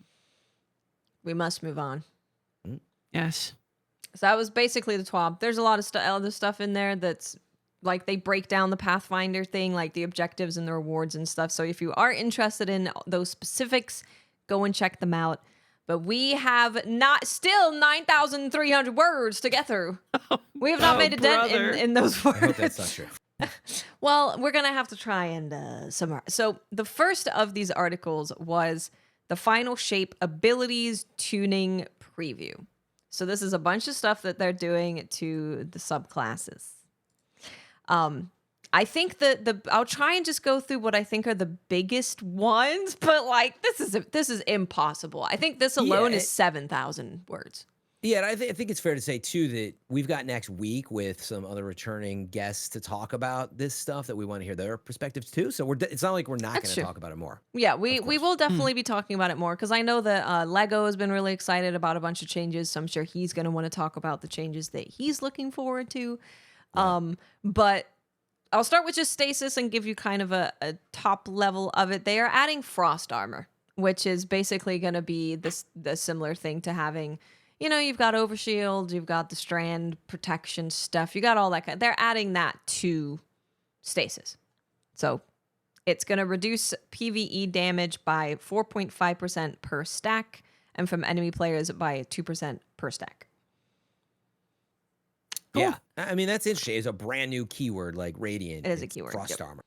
And Yep. so that's a big new change, trying to get us back to stasis. Basically, they admitted, like, we launched it, then we were just head down, and, like, we never really had a chance to go back and really think about why they're doing it now. And they changed a lot of stuff. To make it lot of stuff. work. Yeah, like, you mean with stasis? Yeah, just looking through stasis, I'm like, this is a lot of stuff. So Yes. you've got things like Renewal Grass, right? Where it was just like, when you're in there, you take less damage. Whereas now it's got to be replaced with, you don't get damage resistance, you get Frost Armor. So a lot of people are actually saying, because of the well changes, which we'll get to, that it might actually become kind of meta to have a Stasis Hunter throw a Duskfield grenade over the team so that you can have some Frost Armor and resistances and stuff. Yeah. So is the Frost Armor going to be something that applies to other people in the same way that, like, you can give overshields to your party, but at less efficacy? I don't think they noted a way to give someone Frost. You can create stasis shards. Which that then give Right. Frost Armor. which can, yes, Okay. do stacking. But I don't think it's in how we'll talk about the well and Ward of Mm. Dawn, affecting everyone around it. I don't think it's meant to be that. Right. So it really is building your own personal, resilience and resistances, I think. I'm always a proponent for adding more ways to play stuff that is familiar. That could be, I don't know. The more agency a player has to operate in the game in the way that they want to, I'm always going to be a proponent of. Yeah. Well, I mean, I guess to be fair, and thank you for chat for clarifying. But like, yeah, if you're using the Dustfield, which already provides a resist, but yeah, it's going to use Frost. So yeah, But I don't with know if you can Renewal extend Grass. that beyond. Yeah, with Renewal Grass, it does apply to your team. So you can throw that down and your team will have Frost Armor. Right. But it comes from. It comes from a hunter exotic. Right. That's not just the innate nature of stasis, no. Right. Yeah. Right. But yeah, like What else you got, it's Watts? like there's just that ton I don't know how to tackle it because there's like, yeah, we did changes to stasis, but then also here's the individual changes we did to each of the classes, which is a whole other thing. And I would say you tell me if you disagree, of course. I would just headline that, Well of Radiance is getting nerfed, but also they're pushing it in a new direction. Let's talk about the big things. And Ward of Dawn is also, basically, you can throw out like Armor of Light, I guess is a decent way to put it, I think. Or Weapons of Light. But that Ward of Dawn is changing a lot too. Both of them are. They are nerfing well and they're nerfing Ward of Dawn. No. Anyway. But you have to wear, That's true. You can get Weapons of Light, but you have to wear the helm of Saint 14. So if you want to have both, you just gotta wear the helmet. That's whatever. But the subhead teaser on that is, but they're changing the way that the well and the ward work to affect players on the edges and around it versus like being in it all the time. Yeah, they're trying to get you to move around. They're making it to where you can leave the well and have some healing from it once you leave it. So you'll have like restoration when you head out of the well for a little bit. So it's not going to be a situation where you're just going to walk out and you're going to die. Like it might be a thing of like you pop because they've increased the initial like the heal on cast was 40, but now you're getting 300 health. So Holy shit. The heal on cast is like much bigger, but reduced the healing per second from 100 to 50, and they've reduced the damage resistance by like 20%. Yeah, they halved it. Against so basically it's half as effective against non-boss combat.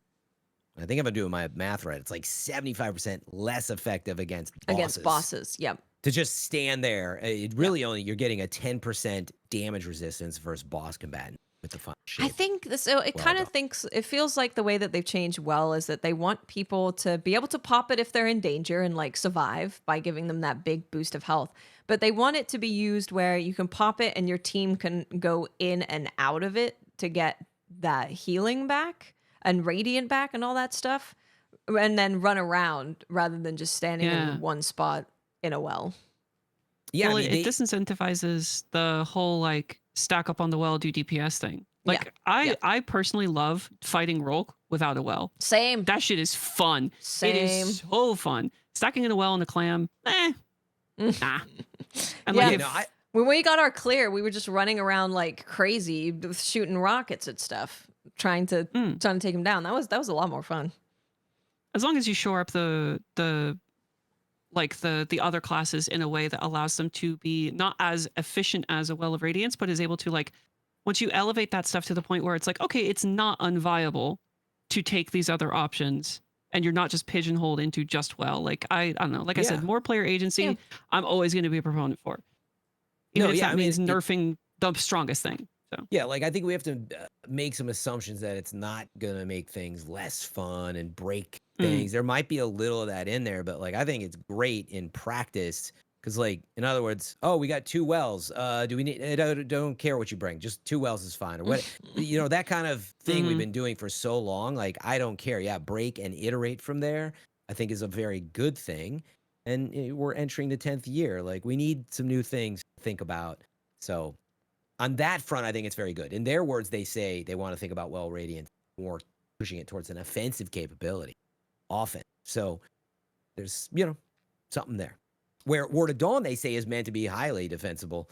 And they've got some changes with that. Yes. Which I don't know if we're going to... It got nerfed. Changed. It'll be easier to deal with in Crucible. It should die faster, technically. that's good. Yeah. And then the whole Helm of Saint 14 thing with Weapons of Light.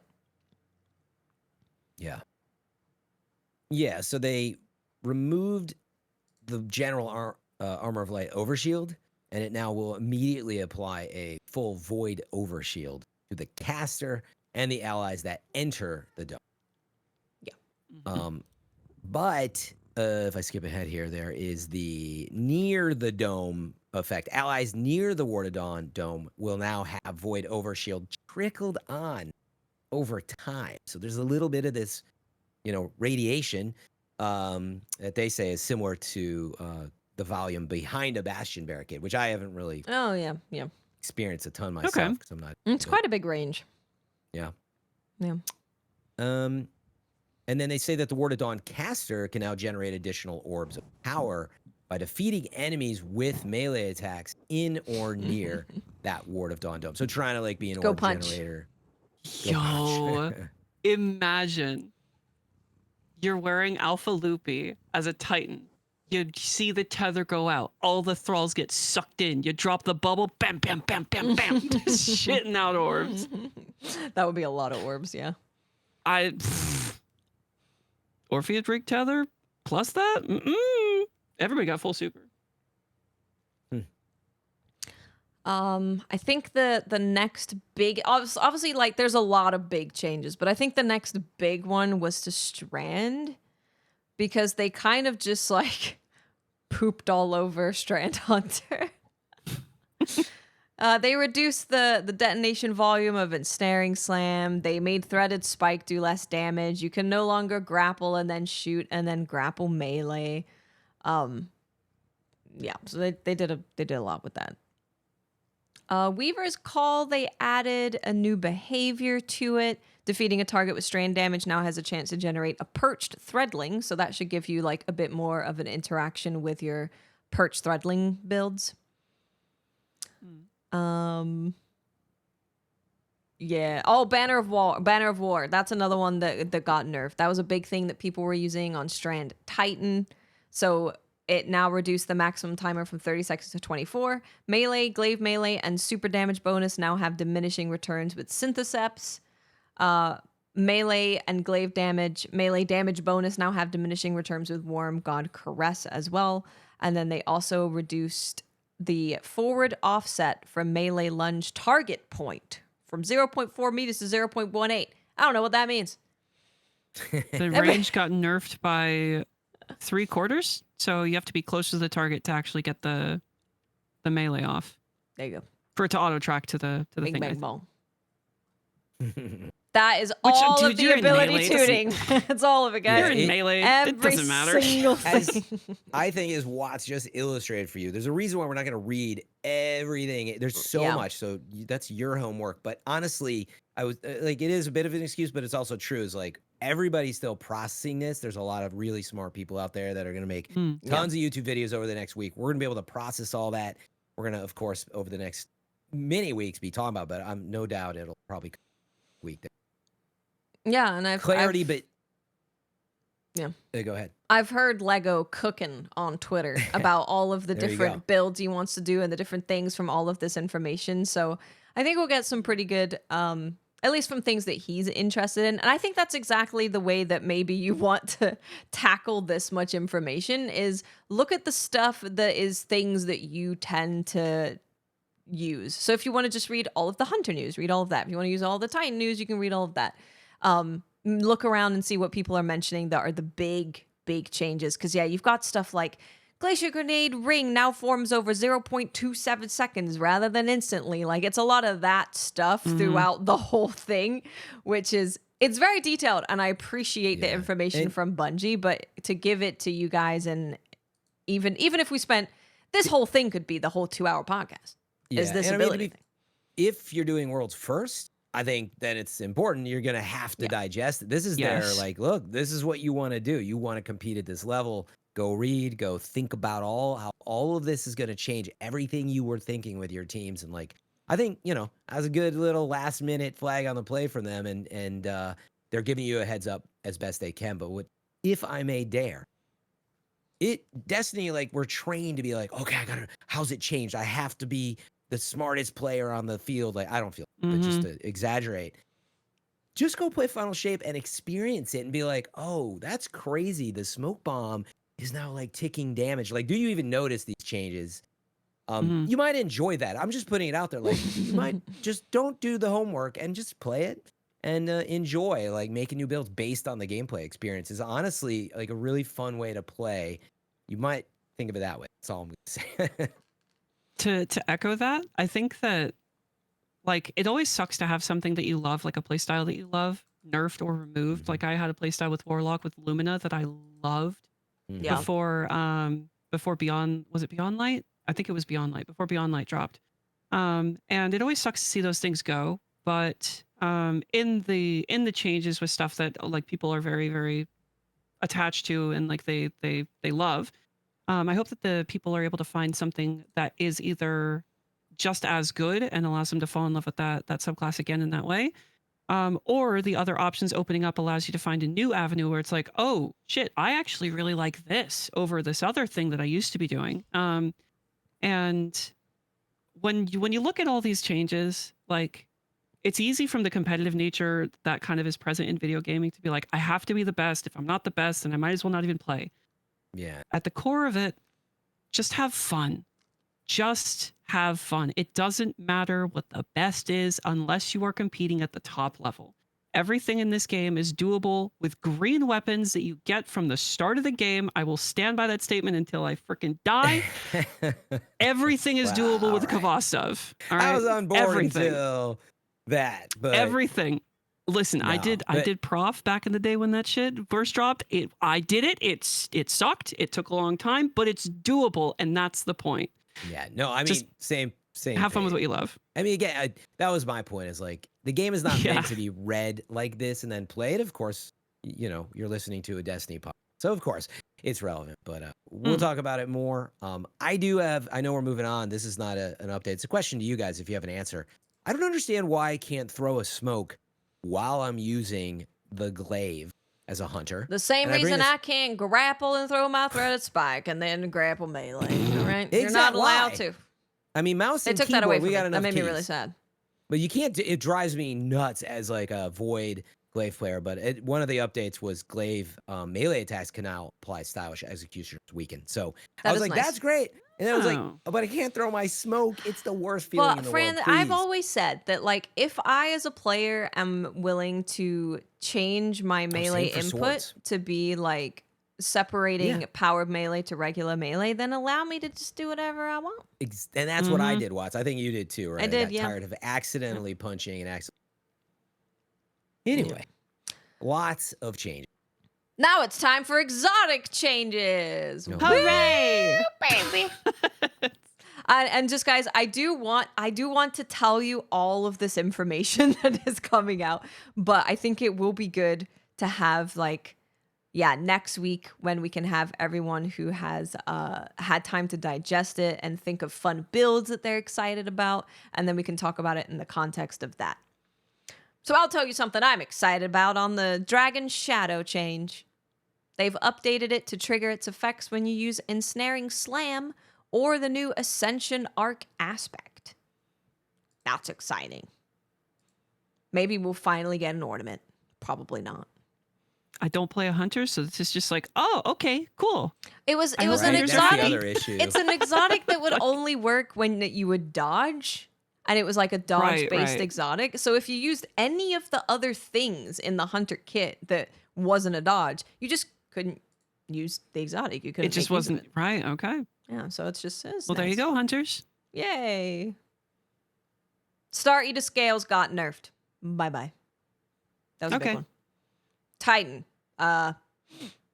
They're doing stuff to the 6 Coyote and the Armamentarium because, with Prismatic, they're making it to where the exotic class item can have those exotic perks on it.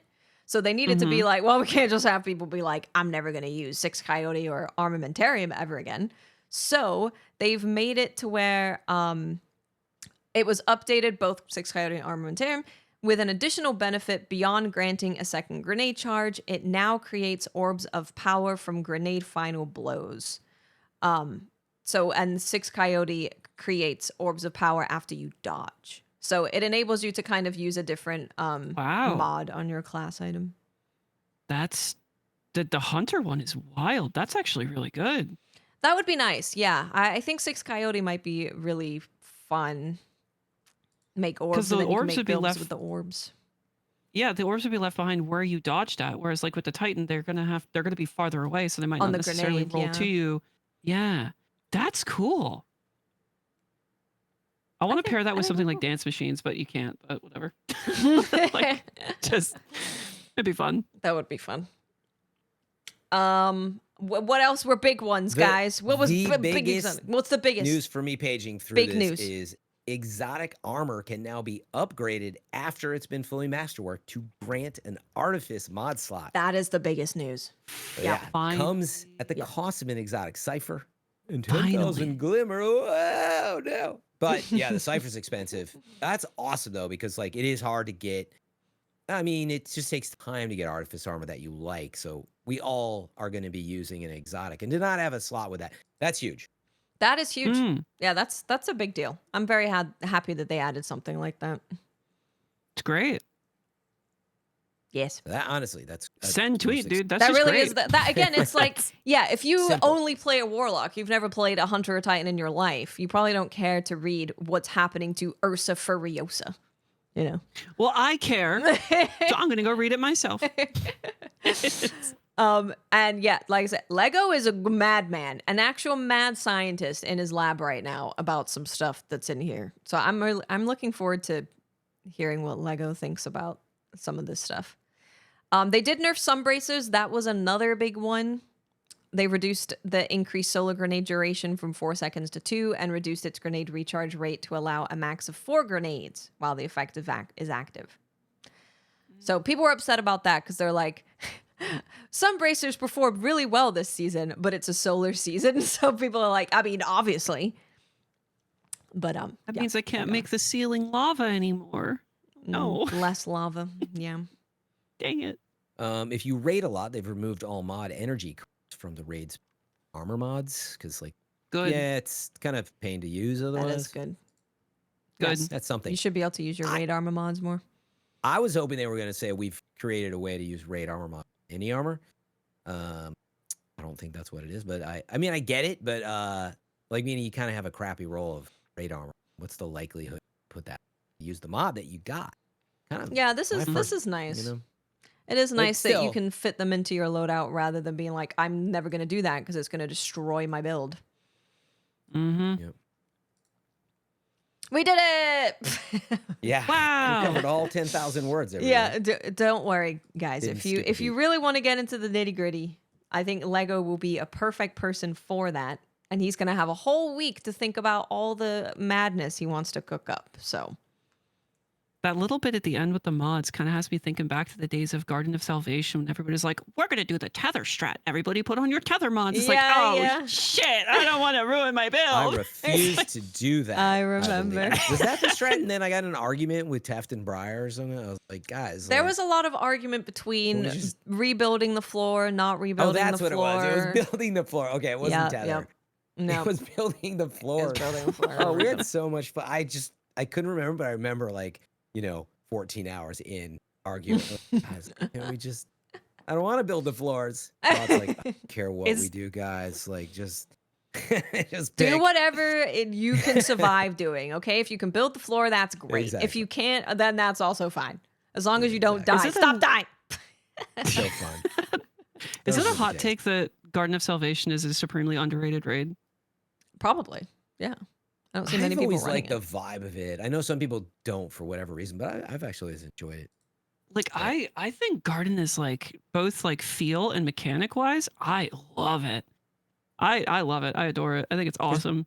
That and There's Spyro always- Stars. The only problem with those is they were buggy as shit. So Yeah, it's always a good conversation about what makes a good raid the first few times, one or two, and what makes a great raid because I want to keep playing it every week. Or how does everything evolve?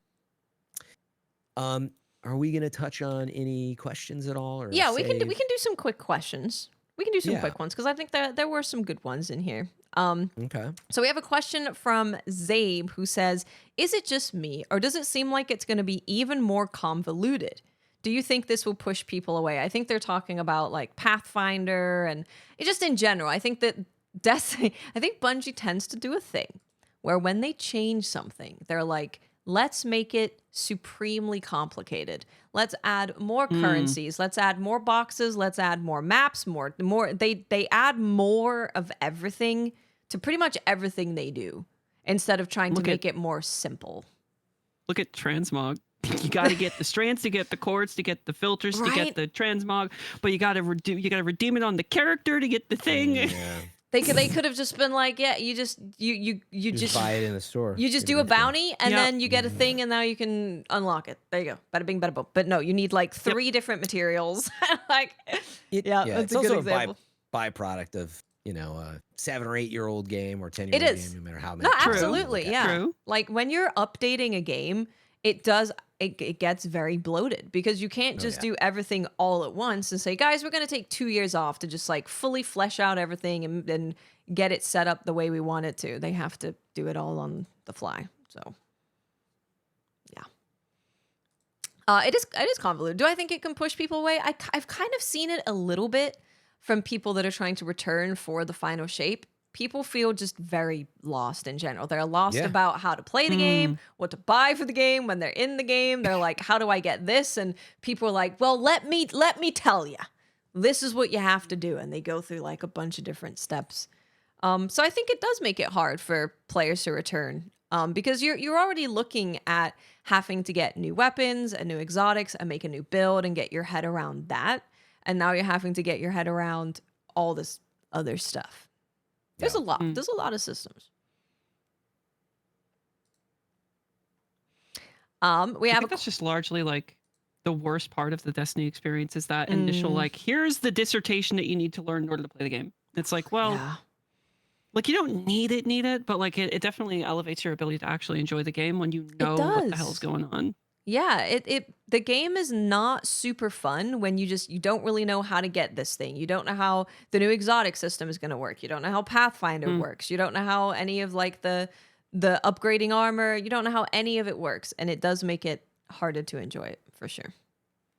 But that's what those Pathfinder's supposed to help with, I think. Ultimately, Yeah. it is like where Yeah, do it's you just want on it? one screen. And same with, we didn't touch on it much, but they're just kind of touching up the quest tab too. It's not for lack of, they're not aware, but yeah, it's definitely confusing. I'm hoping the definitely director, and again, I I hope ha- we're in for more of this news. I've been saying it week on week on week, but like quality of life stuff, we need a lot more than we're seeing. Like the balance change is one thing, but like the Pathfinder is very exciting to me because it's a new way to look at what the frick am I doing in Destiny.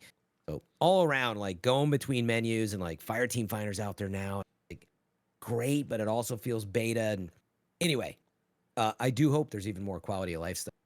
Just like, yeah, how to get people into the game without all this confusion and then follow this path. The hope is it's going to be better. Yeah. That's it. That's the hope. We have a question from Hey Blaze, who says, what will be your go-to snacks when you play at the Final Shape on June 4th? Or just like, do you have anything that you prepare for yourself if you're planning like a long gaming session? Whatever's in the kitchen, really. I mean, I don't really prepare. Like, yeah, I would if I've become very like counting everything that I'm eating kind of thing. Like it's not like I'm just like a robot now, and so on that front, I don't do any of the fun things. But I think they're getting at let's pretend that I would just get anything. Oh, yeah. I'm very much like I drink like sodas like crazy. I mean I don't, but if pretend I would go down this path.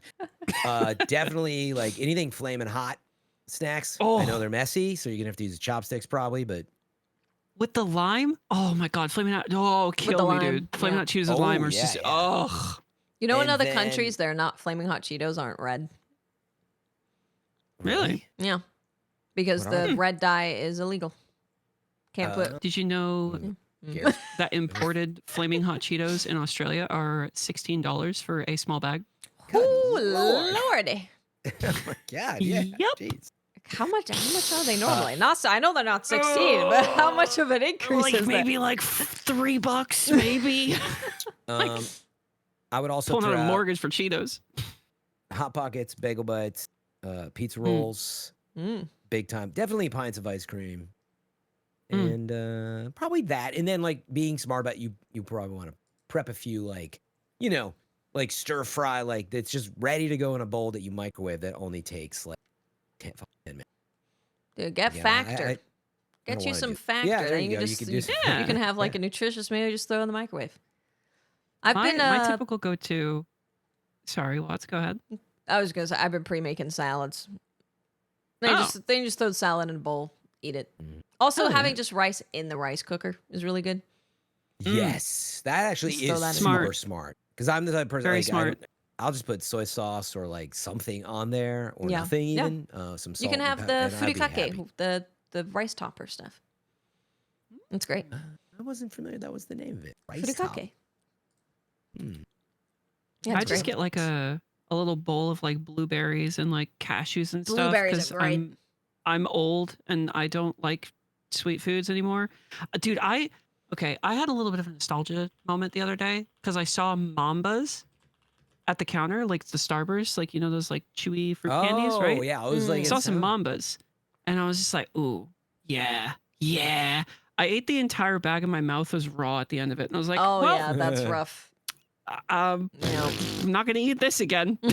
Yeah, you did, Watts. That was a good one. All Japanese snacks, any Japanese snacks are going to be amazing for gaming sessions. So seaweed, seaweed's great. The crispy seaweed strips, and then you actually made me remember. Get yourself some Furon, some Fran. Get yourself some Fran Pocky, dipped in strawberry, chocolate, what you name it. There you go. Fran for you. Get some Fran. Get some Fran. Session. How many more questions you guys want to do? However many you want to do. I'll allow a max of 3 because I'm hungry now and I got to eat. But yeah, you've been talking about like 20 but now different everybody's snacks. Gonna be mad at me, but we've had it's a long Fran's one fault. Today. Yeah, now someone's got to be the fall guy. Well, I mean, to be fair, this is DCP and SideQuest kind of wrapped in one, so it we is. got a lot to talk about. We have a question from a very topical name, Mr. Dead Rabbit. Okay. Briar's not dead. He's just been eaten. Yeah. Okay. It's a big difference. Yeah, we never actually said he was dead. We just said we ate him. Yeah. We're more specific beyond that. Mr. Dead Rabbit says, 1 Destiny, 1 not Destiny question. 1. With Subclass 3.0 prismatic and exotic class items blurring all sorts of class abilities, Do you feel like we're losing our class identities, or is it amazing for everyone? No, and we're Mm, gonna have to play it because like they're not putting everything in prismatic, right? So Yeah, like Stasis everything's is a not in great there. example. yeah. I don't know. I don't think it's losing the identity. I think it's taking the identity of what came before and elevating it to the point where, like, we've been talking for years about how cool would it be to be like Ikora and use all of them at once, you know? And now we actually get that opportunity, but we're doing it in the way that a Titan would, a Hunter would, a Mm. Warlock would. And like, sure, there's some overlap here and there, but that's also playing into the fantasy of like the fact that like Ikora throughout like all of her major beats where she's like allowed to be a badass, she does do all of them, but she is primarily a warlock, right? Like that's Yeah, just who she is. So I don't think so. I would think it more like anything, you have builds that you gravitate towards that you really like, and some players want the absolute best of the best, and I've no doubt that Prismatic will eventually have some of that because they sort of always want you trying stuff. But like I play just Void Hunter a ton because I play PvE. Not everybody does that, right? I mean, Watts, what do you play the most for Hunter? Strand Hunter. See, there you go. And like it literally meaning I think you find the build you most like that is really powerful for you. I mean, you play a ton, you're gonna. But yeah, I think it'll be more that you'll find a couple builds in there. You're like, okay, I definitely am crushing for a while. I still love Void Hunter for these reasons. I think you'll still see that. Yeah. I mean, I'm kind of the same mindset. I think prismatic is a very cool concept, but like at the core of it, I don't know. I'm a striker girly at heart. Like I just like running around punching shit and making everything lightning. So Yeah. Yeah, and we'll see how it ends up playing out. Yeah, Yep. that special nade you get. I mean, a lot comes down to I think That is cool. Yeah. how it plays Mm. out. If you feel like that's too good to not have, but it replaces briefly your other nade or something. But anyway. Mr. Dead Rabbit had a second question, which was, when you get a song stuck in your head, how do you deal with it? Enjoy it and move on, hum it here and there, or listen to it for 4 hours like I do. Bonus points if you can mention the last song to get stuck in your head. Oh, I mean, I can. I just do do. all I that. just deal with it. I just hum it, singing along until it's gone. The last song I got stuck in my head was Parkour from the OST of Bubble, which is one of my favorite show or movies ever. It's an anime movie of like it's a retelling of The Little Mermaid, but from parkour perspective with like the prince being the primary character instead of the mermaid. That was in my head. And it's my brain rot song, so I just have fun. But if it's a song I don't like, I go to Bubble to get it out of my head. So like, you know. The perfect. last song I had stuck in my head was the siren song from Hades 2. Oh, what a good The song to get stuck in your head, the though. drowning one. Just it's a very interesting one, and also the second one, to claw out your eyes, to have in your head. Because if you're going around going, I'm gonna claw out your eyes and drown you to death, woo! Yeah, it's That's interesting. be careful with that one. Don't sing.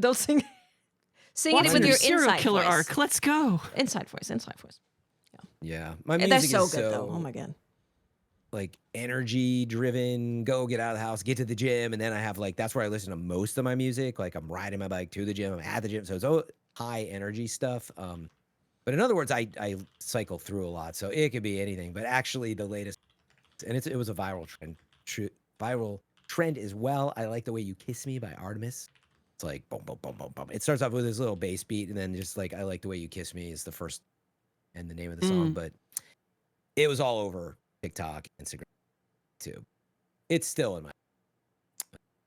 But yeah, I mean, I don't have trouble getting it out of my head because I just keep cycling. What I do as a bad practice is I do listen to a lot of the same songs over and over. I do move on. Like I listen to a lot of different music, but like I get caught in like I don't like anything else new. So I have like a playlist of like let's say 50 things. It's like that's the cycle, and that this will just get in there, but I won't overdo it too much unless it's the When you beginning of the set. I'm like, I need that. when you find sorry. No, that was it. That's Discord delay.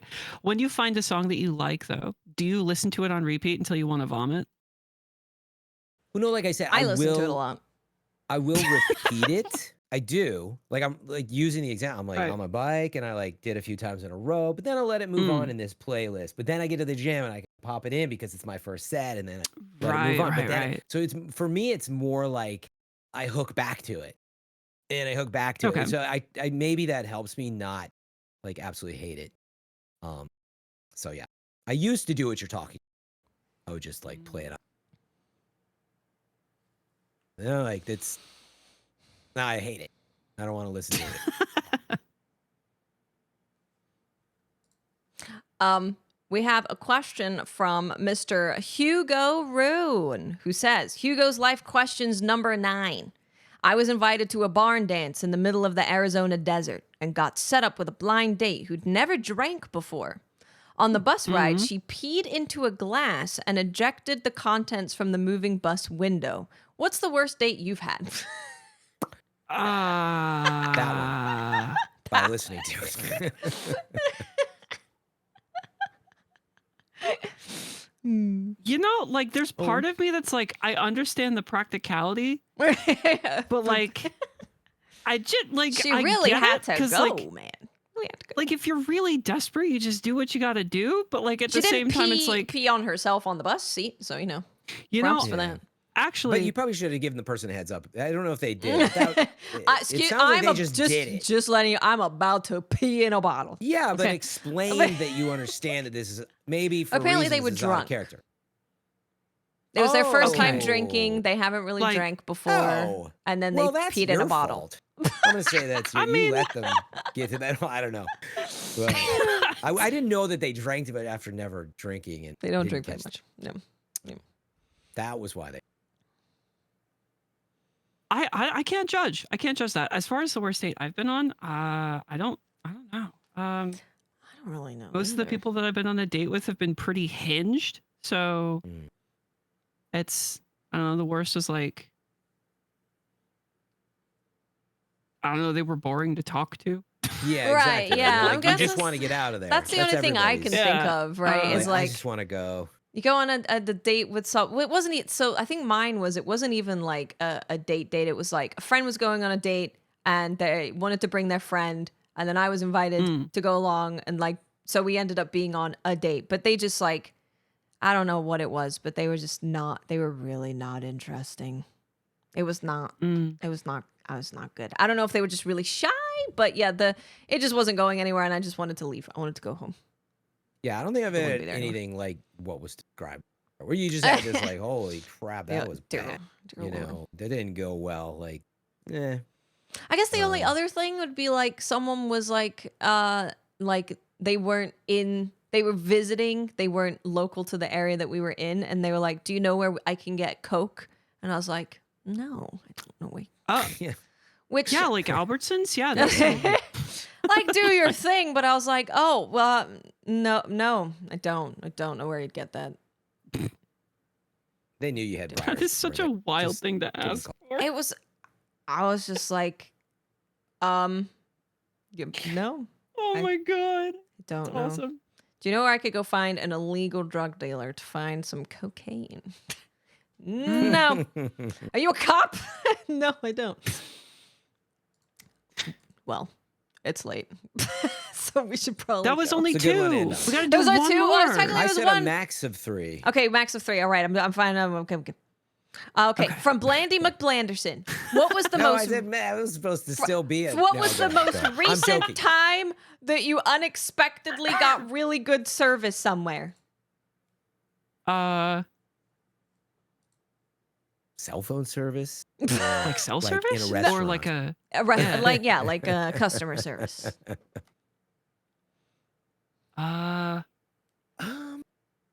me. I'm going to take this Actually, moment while you guys think to bring up something just wholesome.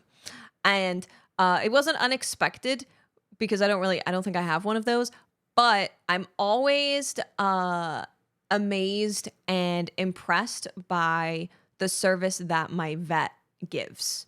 Like they go above and beyond to like we don't want you to have to travel all the way to us. So we're going to try and see if we can split these medications at like a local pharmacy because we don't want you to travel out of your way.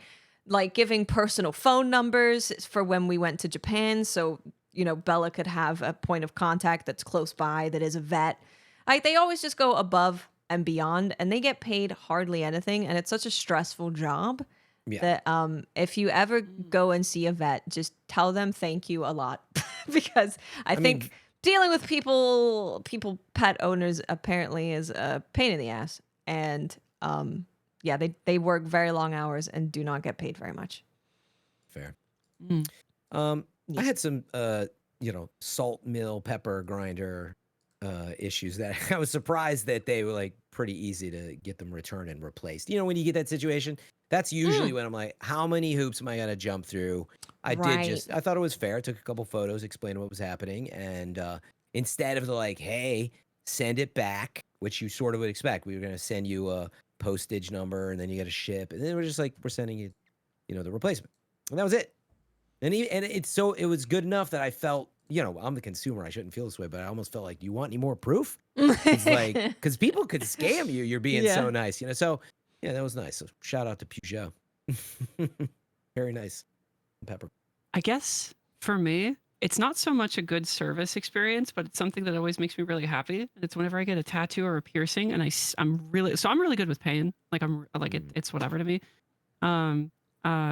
So like whenever I get like a piercing or a tattoo, I'm very, very still. Like my hands, these didn't really hurt at all. I was just kind of like just vibing and just They're chilling sick, out. by the way, But for people who are just thanks. listening. Go and check out the It's their- video.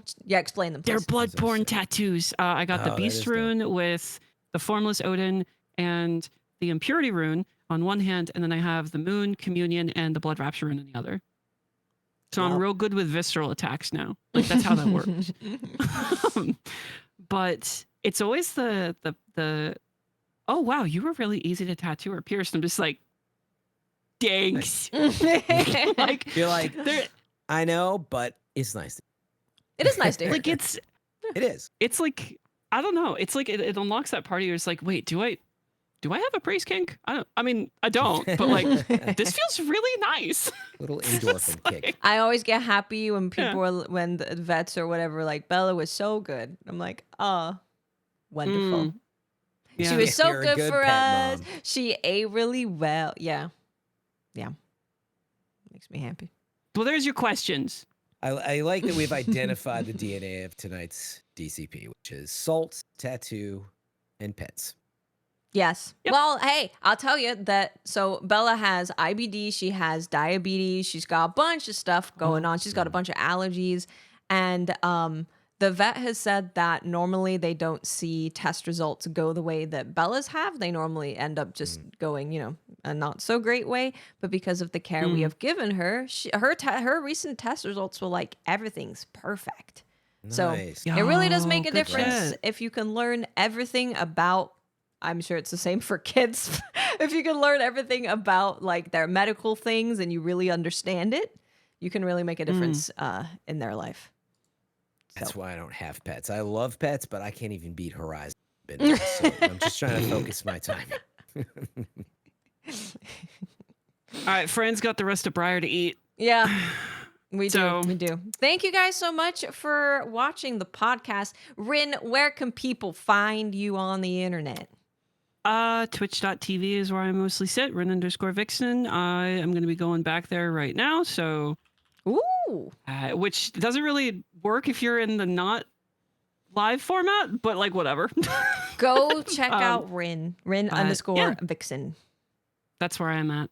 And I've been trying to work on video essays for YouTube. So, Hellblade. I'm going to be doing a Hellblade video essay soon. So, if you want to, Nice. there you go. Yeah. Oh, yeah. Thanks for coming on and talking about all the stuff. It's always so Thanks good for to have you having here. me. Yeah, it's always fun. If you want to watch Fran finish Horizon, maybe you can go watch. That segue was awesome. She wants to see it. All right. I We want all to do, see you so- play Lies of P. I want to see you play Entoria. I want to see you play Stella Blade. No Rest for the Wicked. all the games that you play. I see Yes. how it is. Now she's right though; those are all great games, which you can find at Miss 5000 Watts. on Yeah, Twitch. Rin will bully you to play Lies of P. But Oh yeah, no, Liza P is great. Mm-hmm. yeah, if you want to know more about the salt shakers and stuff like that, I'm just Fran Mirabella on my socials. and I talk about that stuff. Also Instagram. But yeah, fitness lifestyle stuff on Instagram and salt shakers and all that. But anyway, FM3 on. Hell yeah. And if you want to fight tomorrow, I'm going to be playing the Hellblade update. We're going to fight some bosses, which should be pretty fun. Whoa. Because the bosses are incredible. So, thank you guys so much for being here. We'll see you next week Legit. for Lego's Mad Scientist Club and God knows what else. Okay. Thanks, everybody. Goodbye forever. Bye. Goodbye.